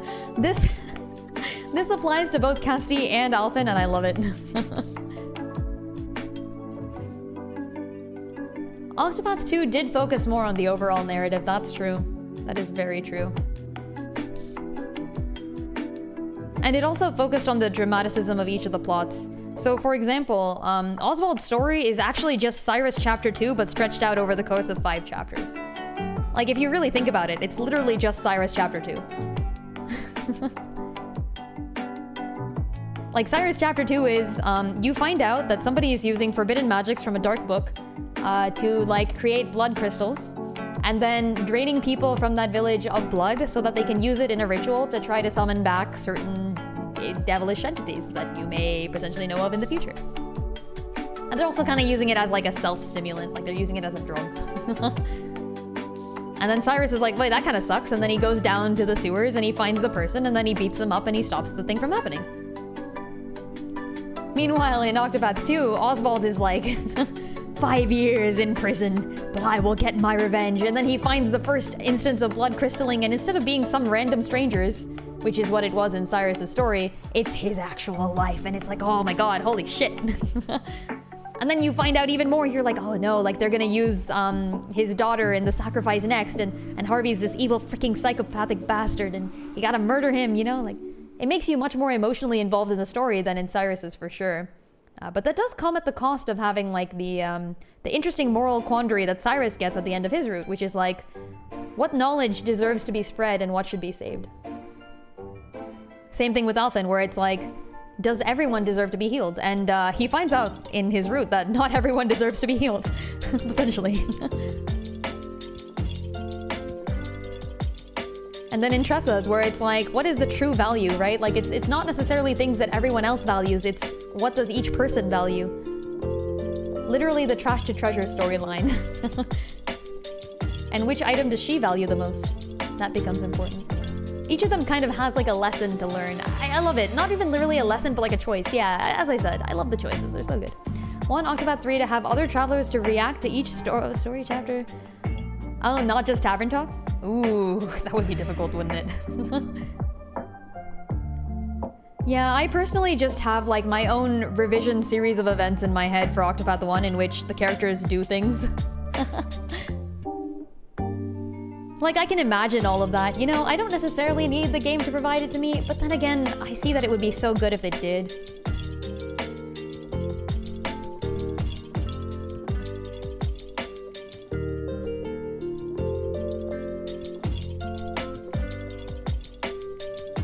I'm the sort of person who really enjoys the older style of games too. Stuff like in, I don't know, Fire Emblem 6 and 7 and all that. Oh, looks like my model's frozen. Let's bring that back. But yeah, stuff like in Fire Emblem 6 and 7, pretty much every character... Oh, I'm back, let's go. Pretty much every character is fleshed out, well, except for the 3 main characters. The 3 main characters get their own screen time, they're actually active in the storyline, etc, etc. But everyone else only gets 5 conversations. 5 conversations with any other character. And that's all you have to tell their entire storyline. That and like maybe a few like small sentences they say when they get recruited to the army. And I'm okay with filling in the rest, you know? I really love that sort of thing, so I'm always down. Yes, exactly. So Primrose is, there's actually a lot of them, and let's see if I can remember off the top of my head, but I wrote a full post on this like ages ago. Primrose 3 makes no sense. Cyrus 3 makes no sense. Ophelia 4 makes no sense. And those are the main egregious ones. And let me explain each of those while I have the time. So in Primrose, as you said here, Primrose Chapter 3, Primrose gets stabbed by a certain someone. and she's like left to die there. And then one of her old friends' fathers comes and like saves her and like brings her somewhere else. And then he's like, Primrose, are you all right? Oh no, who stabbed you? It was that guy? Oh no. You know, etc, etc. And then she's like, I need revenge. But my rewrite would obviously involve like, you can exactly imagine what happens. Like imagine this, okay, so Primrose brings in 4 people. Let's assume it's just the last 4 travelers, so Path. Primrose brings in Path to fight the boss, right? She fights the boss, she kills the boss with the 4 of them, and then at the end, it's only her left and Simeon, the person she has trusted more than anyone else. Okay, I guess I spoiled it, whatever, y'all know at this point. If you've been watching this stream at all, you know what Simeon's up to. So he's like, oh, Simeon, right? And then she kind of looks at the rest of the party, and the rest of the party's like, oh, ho, ho, you're gonna like get it on, aren't you? Like, you're really happy at this, aren't you? Okay, all right, sure, yeah. Have some fun time with your old friend. You know, we'll play wingman, we'll get away for a bit, we'll leave you alone. So they all chill and they just head back to the inn, and they're like, all right, well, Prim will come back at some point, and maybe she'll get to reconnect with her old friend. You know, it'll be fine. But then Prim doesn't come back, and they're like, that's a little odd, isn't it? You know, it's been quite a while, and I would have expected her to be back by now. She's usually pretty prompt in these things. So they all head over together, and obviously she's there bleeding out on the floor, and they're like, oh my gosh, well, what happened to you? And then you get the cool scenes, you know, the stuff that you can imagine already, like Alphen tending to her and Ulbrich carrying her into the inn again, and Tressa like bargaining for better medicine or something. I don't know, that's probably what Tressa would do. And Thurion staking out the outside of the place so that no one comes in while she's being treated. And then they're like, what happened? And she's like, it was him. It was Simeon this whole time. He's the final one I must kill. Anyways, great stuff. Yeah, but the other two are respectively Cyrus 3, in which Cyrus himself, the man, the myth, the legend, he's literally so preoccupied with something else that he gets shoved into a hole in the mansion. It's Dust! Look at that! A wild Dust appears. Hello, Dust.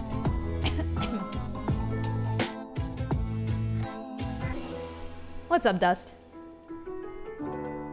Y'all folks, say hello to Dust. Dust is great.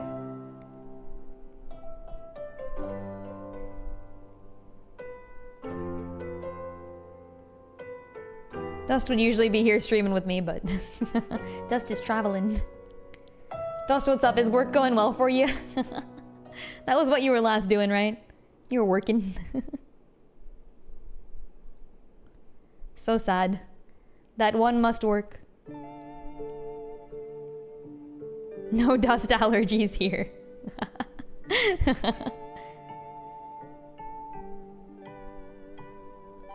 You are working. Many sad. Many sad indeed. After this is done, I have to go back to work, actually. Straight up. There's so much to do. And the thing is, everyone on my team is so good. It's a problem. I'm like, here I am, trying to just, like, not slack off, but, like, you know, maybe take it a little bit more chill, and then people are just working odd hours.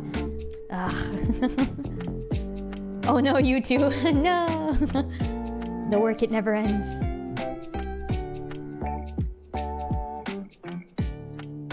It really does not. Yeah, 'tis the morning. That is fair. Well, glad as always to have you stop by, of course. We were just discussing the fact that in a very fun game that you know of called Octopath Traveler, there are certain scenes that make no sense, and yeah, I'm just not talking about that. We're also drawing this guy here. He's great. His name is not Lars.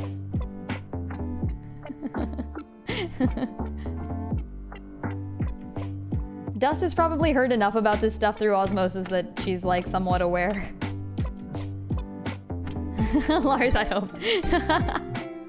Excuse me? This is Earhart at home. Ulbrich like, can I have Earhart please? Earhart at home. Lars. Yeah, work culture really do be sad. It really do. It'd be quite sad. Yeah, I've been doing so many things. I have so many things to do. Yeah. 10-hour shift. Oh, that's too many hours. Marshall, were you the one in nursing school, or are you the one who is in history?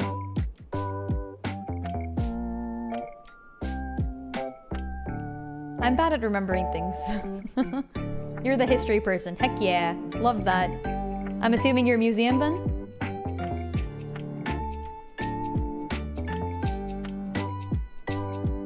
I can't claim to work anywhere as interesting as a museum.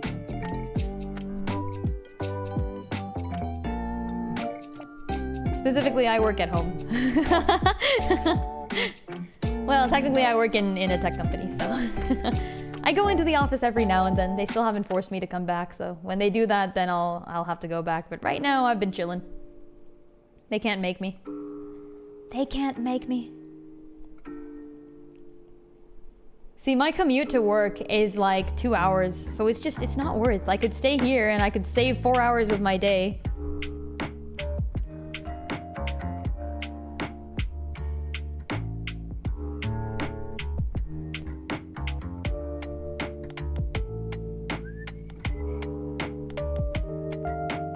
Yeah, so cool. Not much curating being done, so just doing normal managing stuff. Well, that sounds pretty difficult as is. They will never get me alive. They'll never find me. Yeah, you can just imagine me on the run from my job. Like, still doing the job, but just, like, physically on the run. I'm sending in the code, though, don't worry. Oh gosh, I gotta send in more code. That's the other problem. Like, you know, there's so many, like, you have to make sure the code, like, looks right and, like, does all the right stuff. And, like, oh, it's so boring. Like, I can make it work, but, like, I don't want to make it look pretty. But unfortunately, I'm one of the people in charge of that, too. Like, I'm high enough level that I have to do that. And then the other thing is they keep scheduling interviews for me. Like, I keep having to freaking interview people. And that cuts out time of my day because I have to spend, like, an hour doing each interview and then an hour listening to their research presentations. And then another, like, I don't know, 15 to 30 minutes writing the feedback and all that. So it's like 2.5 hours per person. And if I'm only working, like, 8 hours a day, then... I mean, at this point, I already have all my coding questions set up. So, like, I know what I'm going to be asking people, but, like, listen. I do enjoy interviewing, though. It's pretty fun. Like giving interviews, not being interviewed. There's a difference. Although I have said this before, and I will say it again, playing a tactics game on stream while, like, on, like, a hard mode or challenge difficulty or whatever, while explaining what I'm doing, feels remarkably similar to a coding interview. In a good way. I've always actually kind of enjoyed coding interviews. Even taking them. But definitely not as fun as hosting the interview, because then you know the answer, so. Okay, I think maybe we go like this. I don't want to make it too dark. Code is so easy, you just use the same 2 keys over and over again. Yeah, exactly. Just press 0 and 1, SMH. What's hard about that? Duh. Lol. I love that. Alright, let's do this.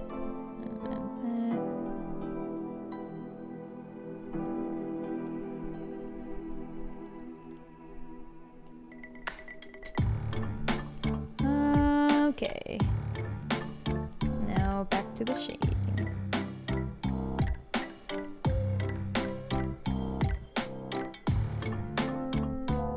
But in terms of jobs that I think are, like, very fun, I think mine is... it's interesting. I wouldn't say that it's, like, the best job ever, though. Definitely not. Anyone have, like, a dream job? Like, something they would definitely do if given the opportunity? Like, quit everything and go to this? I don't know if I necessarily have one. I've kind of thought about it, and I'm like, maybe... I don't know, maybe I would like to do certain things. But here's the thing, right? If I was given a job at, like, some game dev company, like, I had the opportunity, and I decided not to because, like... I mean, they work you really hard, don't they? Aaron would probably know better than I would, but... that's the problem with taking up any of those opportunities. You have to work really hard. I don't want to do that. I'll work a little bit hard, but not, like, a lot. None of these 24-hour straight work session type things, you know?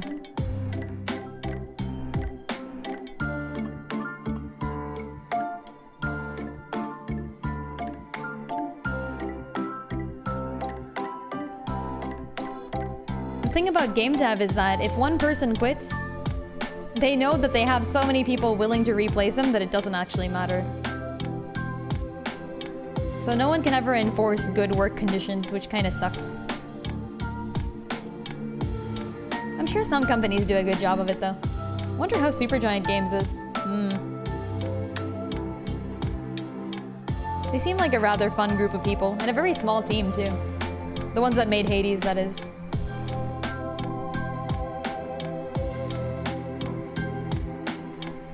Not that I would, like... not that I'd be able to go work with them or anything. I don't have any experience in game dev specifically. This for the nose, maybe? I don't know. He is statue. Ugh, that'll have to be fixed. That'll definitely have to be fixed.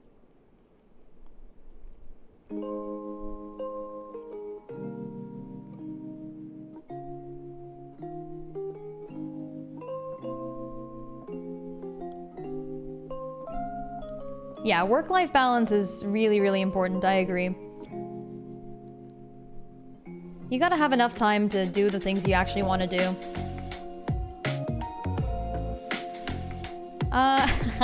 What is this theme? You know it? Anyone want to guess?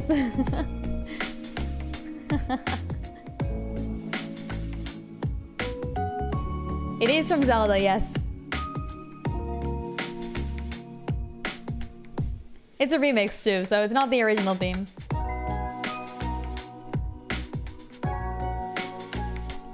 Ooh, you're very close. I think it's Rivali's. I could be wrong though. This thing says Rivali's theme, yes. Cass is close enough. Oh yeah, speaking of, yeah, what the frick happened to Cass? Wait, I keep remembering that. They just threw him out the window. I kind of expected, I was like, all right, I'm okay with Cass not showing up in Tears of the Kingdom, because maybe they'll hold him out for DLC or something. Like, I bet Cass is gonna be the one who introduces the DLC content for the new game. And then they're like, oh, we're actually, we're not planning on doing any DLC. And then I'm like, okay, but then what happened to Cass? Where is he? Cass got squished under a rock and he's just dead now. That's fine, I guess. Rip Cass. After all this time, always. I did hear about the interview, so I usually don't watch these videos, unfortunately, on time, but I hear about them all after they come out. I did hear that, yes. So they explained where the Sheikah tech went, and the answer is, I don't know. That's literally it. They're like, yeah, you know, it just went away because, you know, the time was up and no one really needed it anymore, so it kind of like just left. I'm like, seriously? What?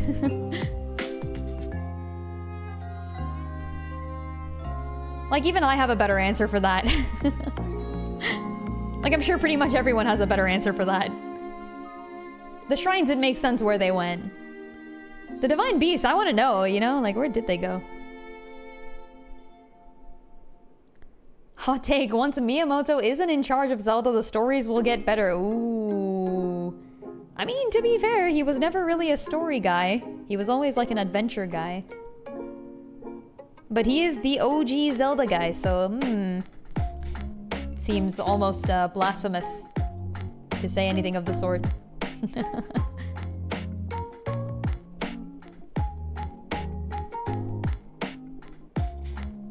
Yeah, I think in terms of Zelda stories, if I had to say my favorite like plotline of a Zelda game, easily Majora's Mask.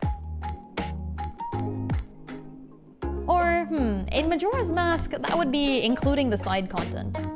So if I had to pick a plotline where, like, the stuff you have to play through to progress the game was good, then...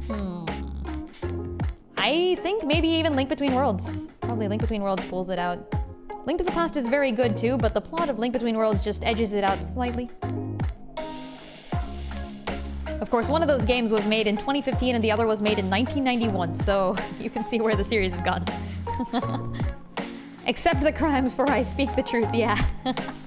Crimes, shame upon you. Ban Marshall from the chat. No, I'm kidding, I won't do that. The story scenarios for Majora and Link's Awakening were written without Miyamoto knowing. Oh shit. Fair enough, I guess. Yeah, as someone who spends most of their life putting together the Zelda timeline, I can agree with that. I don't know how much of a hand Miyamoto has had in all the specific Zelda projects that have existed, but like, that's fair. Yeah, let's not copy any existing stuff, I agree.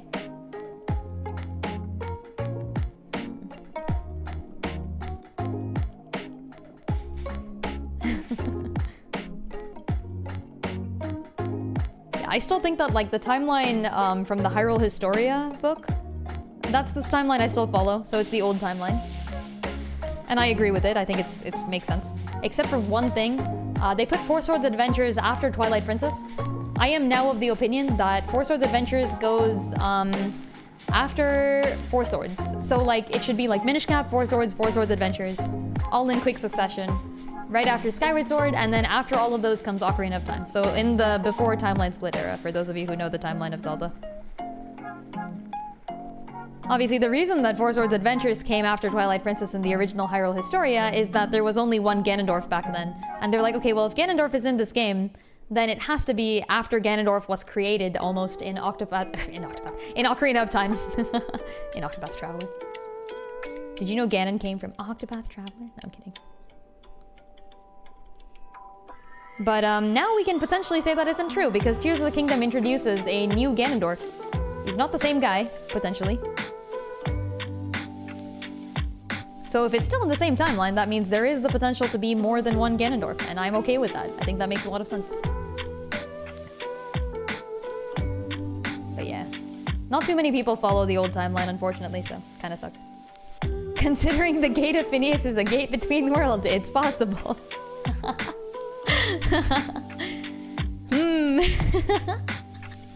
I love that, actually. Can we, So Zelda, unfortunately, the Zelda series doesn't really have anything like a gate between worlds, other than very specific ones. Like, there's one gate to Termina, and there's multiple gates to Lorule, but they all go away at the end of the game. Oh, you know what? The Fire Emblem series has the Outrealm gates, so there you go. Demise be like, it'll work this time when becoming Ganondorf again. The Square Tendo universe? Heck yeah. Oh, we could definitely draw some parallels there, right? Livelek, daughter of the Dark God?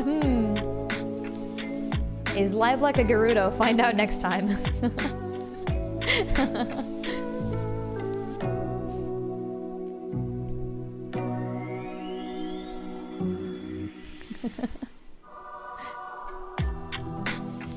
Can't believe Galdera was Ganondorf all along.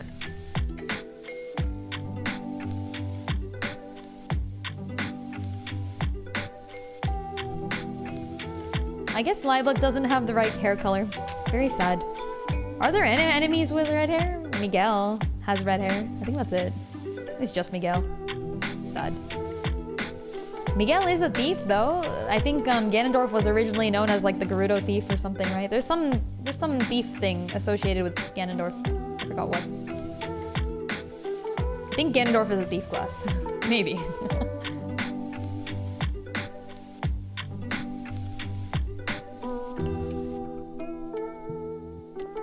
You know, Skull Kid kind of feels like an Octopath character too. He's got that like weirdness to him. Like Skull Kid of the Swarky Woods or something, you know?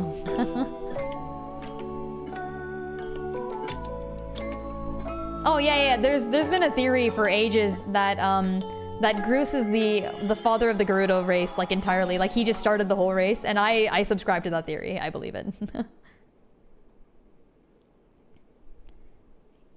Yeah, I definitely believe. Definitely 100% believe that Groose was the first Gerudo. Like, it's probably literally named after him. It's like Gerudo, you know? Like, it's probably like Groose something, and then it eventually morphed into Gerudo. If he were to come to COTC, he'd be classified as a merchant? Who, Ganondorf? Does Ganondorf wield a lance? I think he's more of a mage. Yeah, he's like a punchy mage. But we don't have brawling type in Octopath, so he'd be like a thief mage. Yeah, I agree. Oh, Miguel. Yeah, no duh. Yeah, agree. Yeah, he would be a merchant. Miguel is great because he dual wields. Do we have any other characters who dual wield in this whole series? I don't think we do. Groose stayed in the sky and formed the clan of sky people from Minish Cap. They all have red hair. I believe that those people are the Gerudo. I believe that those people will later descend to the deserts and become the Gerudo. Minish Cap, I don't think had Gerudo. Wait, did it? Shit. Hold on, let's look it up. Minish Cap, Gerudo. Minish Cap is the second game ever, so it makes sense that those people... Minish Cap.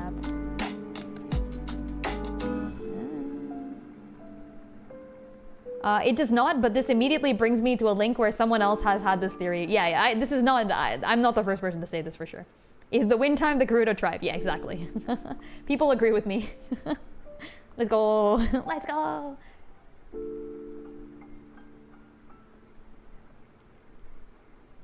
Ritu, she dual wields? She does? I wouldn't know because I haven't fought Ritu yet. I haven't done any of the, actually wait, no, I think I did Blossom. Did I do Blossom? I feel like I did Blossom and then I did, yes, I did it for the challenge. But I haven't done anyone else. Other than Tiki Lin and Blossom.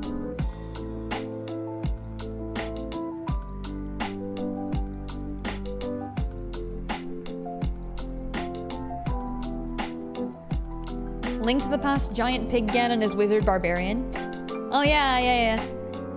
Giant Pig Ganon is like War Master Scholar or something. I don't think he's Sorcerer, I think he's just Scholar.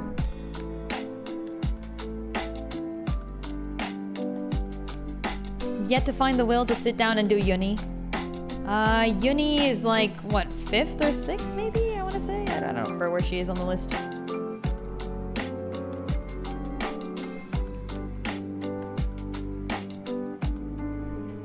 Fifth, 6th. Could be anything.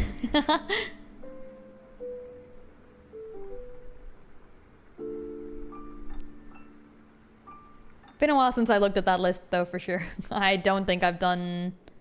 Yep, I don't think I've done any of them. I've done all the rest of the stuff though, because I needed enough gems to do Frederica pulls. So I've unfortunately already grabbed all the gems I can from there.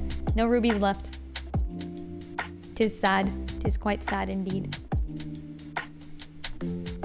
Well, at least I get some new rubies from the contest, so that's good. I'm glad. How many do you get? I hope it's 300, because I want a full 10 pull.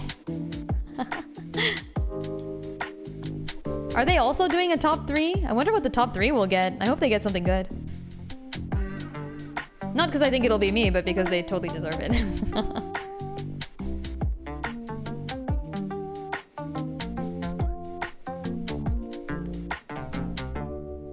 They get praise? Heck yeah. That seems important. Get bragging rights? I'm down for that. Betting all 16k of your channel points? Unfortunately, bets don't last longer than one stream, or else I'd make it a bet.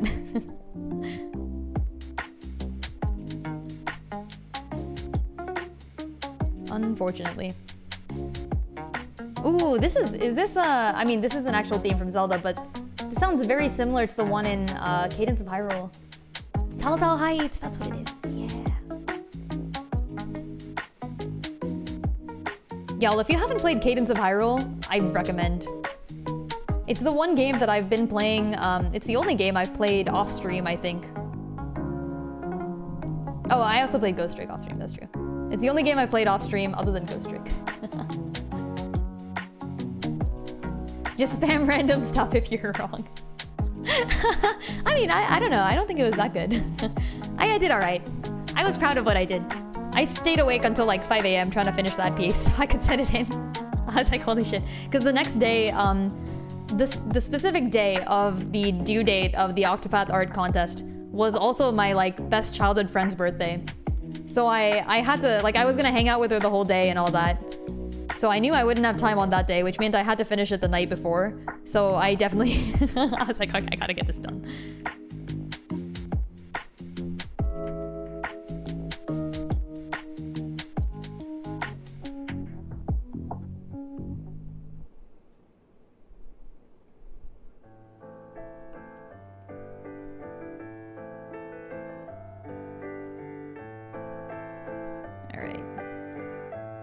This maybe? I don't know if I like that. Alright, we'll do overall lighting next. Here. Big lights. Big action. Add. Let's go.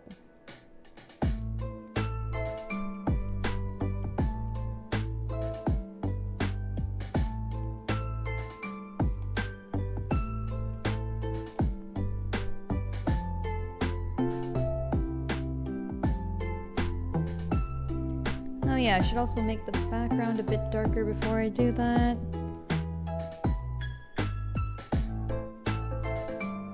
Okay. back to this part later, but that's okay.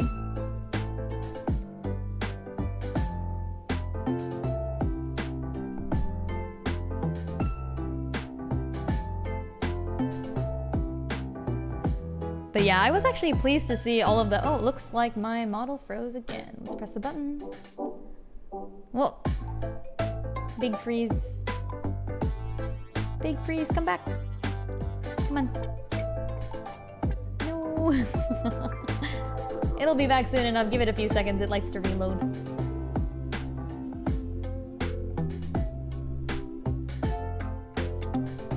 There we are. All right, and then I'll just press this. Yeah, I was actually really pleased to see all the amazing artwork that everyone did for the contest. Because they played like all the artwork. Hey, there we go.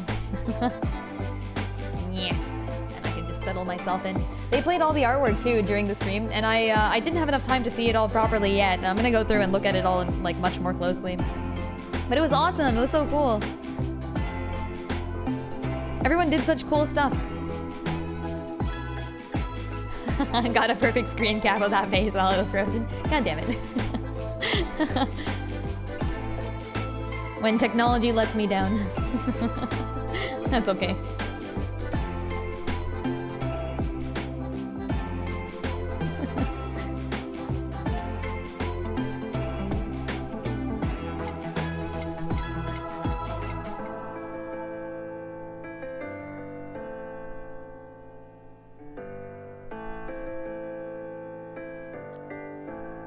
Posted it in the Discord. Why would you do this to me?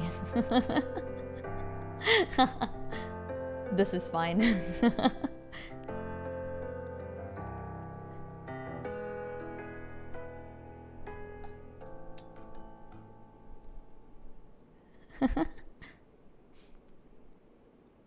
Just don't watch the very beginning and the end of stream if you want to avoid... Oh, yeah.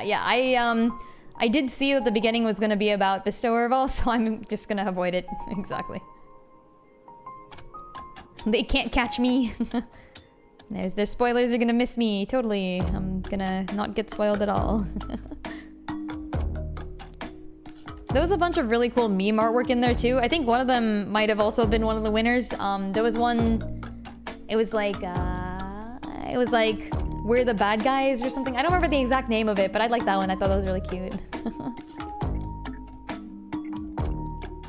That's one of my favorites. There was another one where someone just drew like 10 circles and wrote Jose in all of them and called it the perfect summon, and I was like, that's great.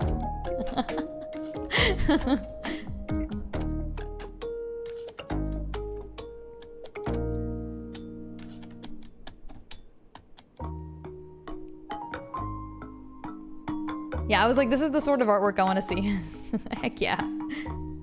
Jose and Connie, yeah. There was something with Connie too. I think I missed it, but I saw someone commenting on it later. Something about like, watashi wa Connie. Because that's what Connie says. Good old Connie.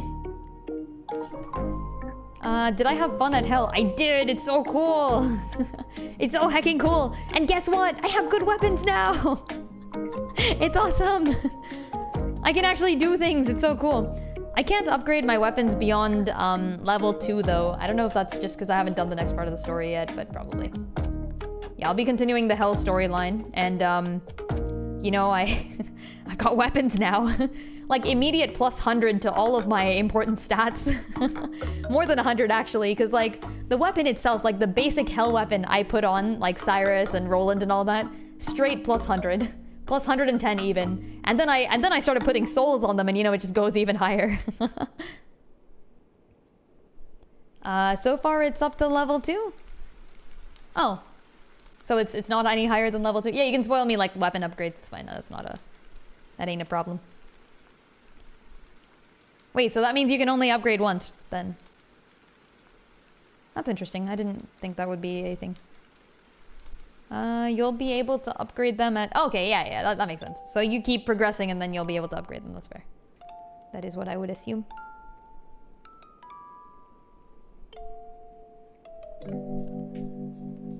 Well, either way, they're very cool, and the fact that they're character-focused I did not expect, but I've been enjoying that. It's interesting. I still have yet to get a character-focused soul skill to work the way I wanted to, so, you know, I haven't gotten any useful skills out of them, but they are there, and I will continue trying. I will be rolling the gachas. I'm not sure where I got all of my soul credit or whatever the heck, but, like, I have 33,000, so I'm ready.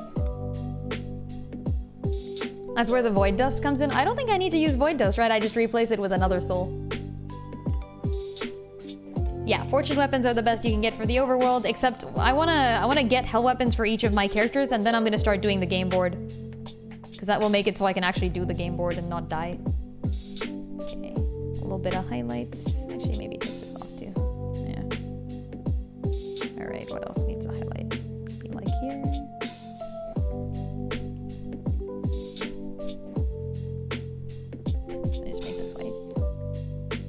Best you can get for Orstera. Yeah, true. No, I know Celestia exists. That ain't a spoiler. I have been told. You want the silver slot to have damage to hell fiends increased? Yes. And there's like a thing. There's one silver soul that does that. Like a something critical, whatever. But then, like, yeah, all of them have that in the 4th slot. I did see that. As usual, I read up on it a little bit, so I got a little bit of an idea what I want. All of them have that? Yeah, all of them have that at the bottom slot, but I think there's one that maybe specializes in it. I don't actually remember. Maybe there isn't. Maybe you just want to pull any soul you want.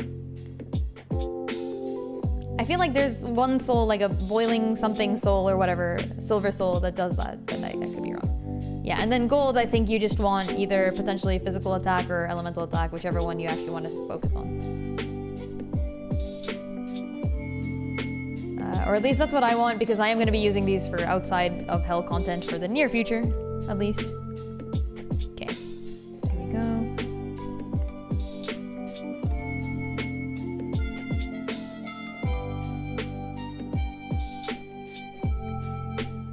Yeah, and then the character one, obviously you gotta get the character. Yeah, I have yet to get one to work. I'm still so mad, come on.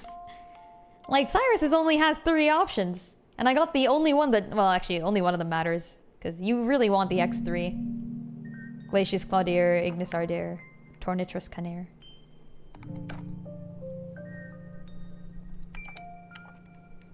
Yeah, I think the Fortune Souls are a little bit more complex, but essentially, from what I've heard, it seems to be that the Wealth Board basically just has all the souls you want, and you should just use the Wealth Board souls. Which sucks, because the Wealth Board is also the worst. I hate the freaking Wealth Board. Screw the Wealth Board. What are Herminia's weaknesses? I hope one of them is Lance. Probably isn't. It's probably Dark and Fan and Staff or something like that.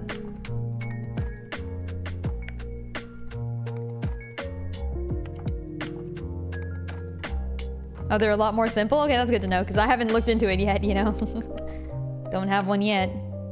I'll be getting them soon.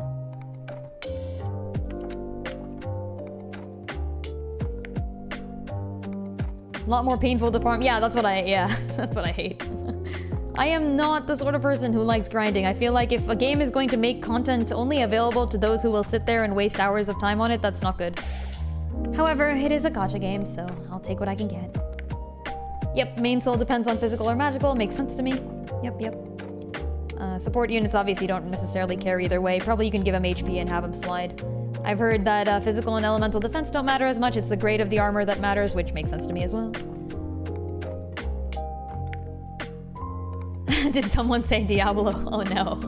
Is Diablo 4 that bad? Rip. Gacha games and grinding go hand in hand. Fire Emblem Heroes is surprisingly not grindy. There's not too much you can get by grinding in FEH. Also, they give you 1 free pull on every single banner. Like, you just always get to pull. So usually you have a chance at getting the best unit from whatever banner, like at least like once in a few months. So you'll usually have something upgraded. FEH is a good gacha game. COTC is also a very good gacha game. No complaints. Action RPGs are designed to be grinding. Yeah, I mean, Octopath was never grindy, I think. That's the thing. That's why I liked Octopath, is that it wasn't grindy.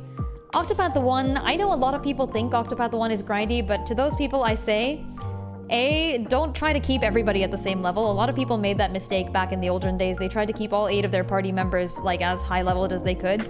Just don't do it. Like pick 3 people, use them in your main team, and then play the game with those 3 people.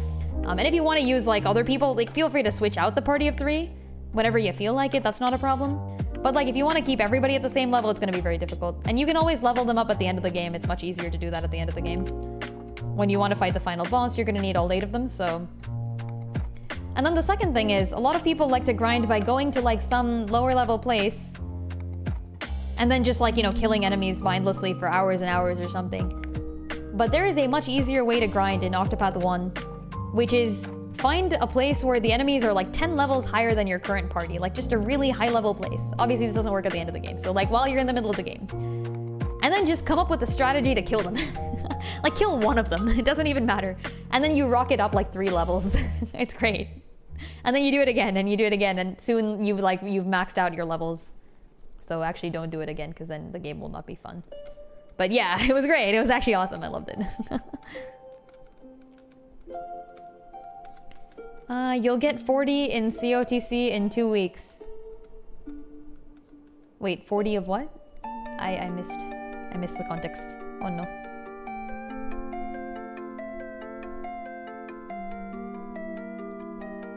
Oh.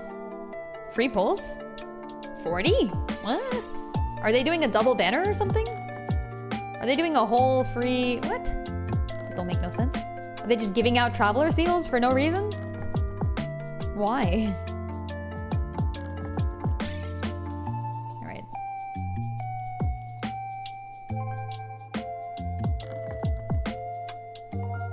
Just free traveler seals all the way down. I mean, yeah, I'm very down for that. Oh shit, it's already 8:20. Okay, so...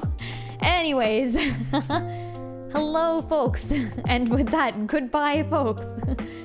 Thanks for stopping by. I do appreciate all the support. I will be back streaming tomorrow. We'll be playing... what am I playing tomorrow? I am playing... probably Fire Emblem. I'll be playing Fire Emblem Engage. I'm playing Maddening Difficulty, and I might be trying the Xenologue again, so I'm looking forward to that. The Xenologue is probably the hardest thing that I have seen in a Fire Emblem game in like quite a while. Xenologue Chapter 6 has been insanely fun and very, very difficult. But I've got a few strategies I'd like to try out, so let's see how far we can get. I'm gonna go ahead and give that one final shot, and yeah, then I'll be playing other stuff. I'll be playing COTC on Wednesday unless things go wrong. And yeah. Last but not least, if you haven't joined the Discord, we got one of those, and I tend to keep that more updated with when I'll be streaming and what I'll be streaming. Sometimes those things change as life takes its turns, as the paths diverge, one might say. The link to the Discord is over there. And last but not least, if you want to see more of my artwork, I do got more of that. I post on Twitter, I post on Reddit. The link to the Twitter is here. It's !Twitter. Just type that in and you'll get a link. What else? I think that's it. That's all. Let's go raid someone. Let's raid Errant. I think Errant is streaming, so we'll pop over to Errant's stream and we'll see y'all there. Goodbye, folks. Bye.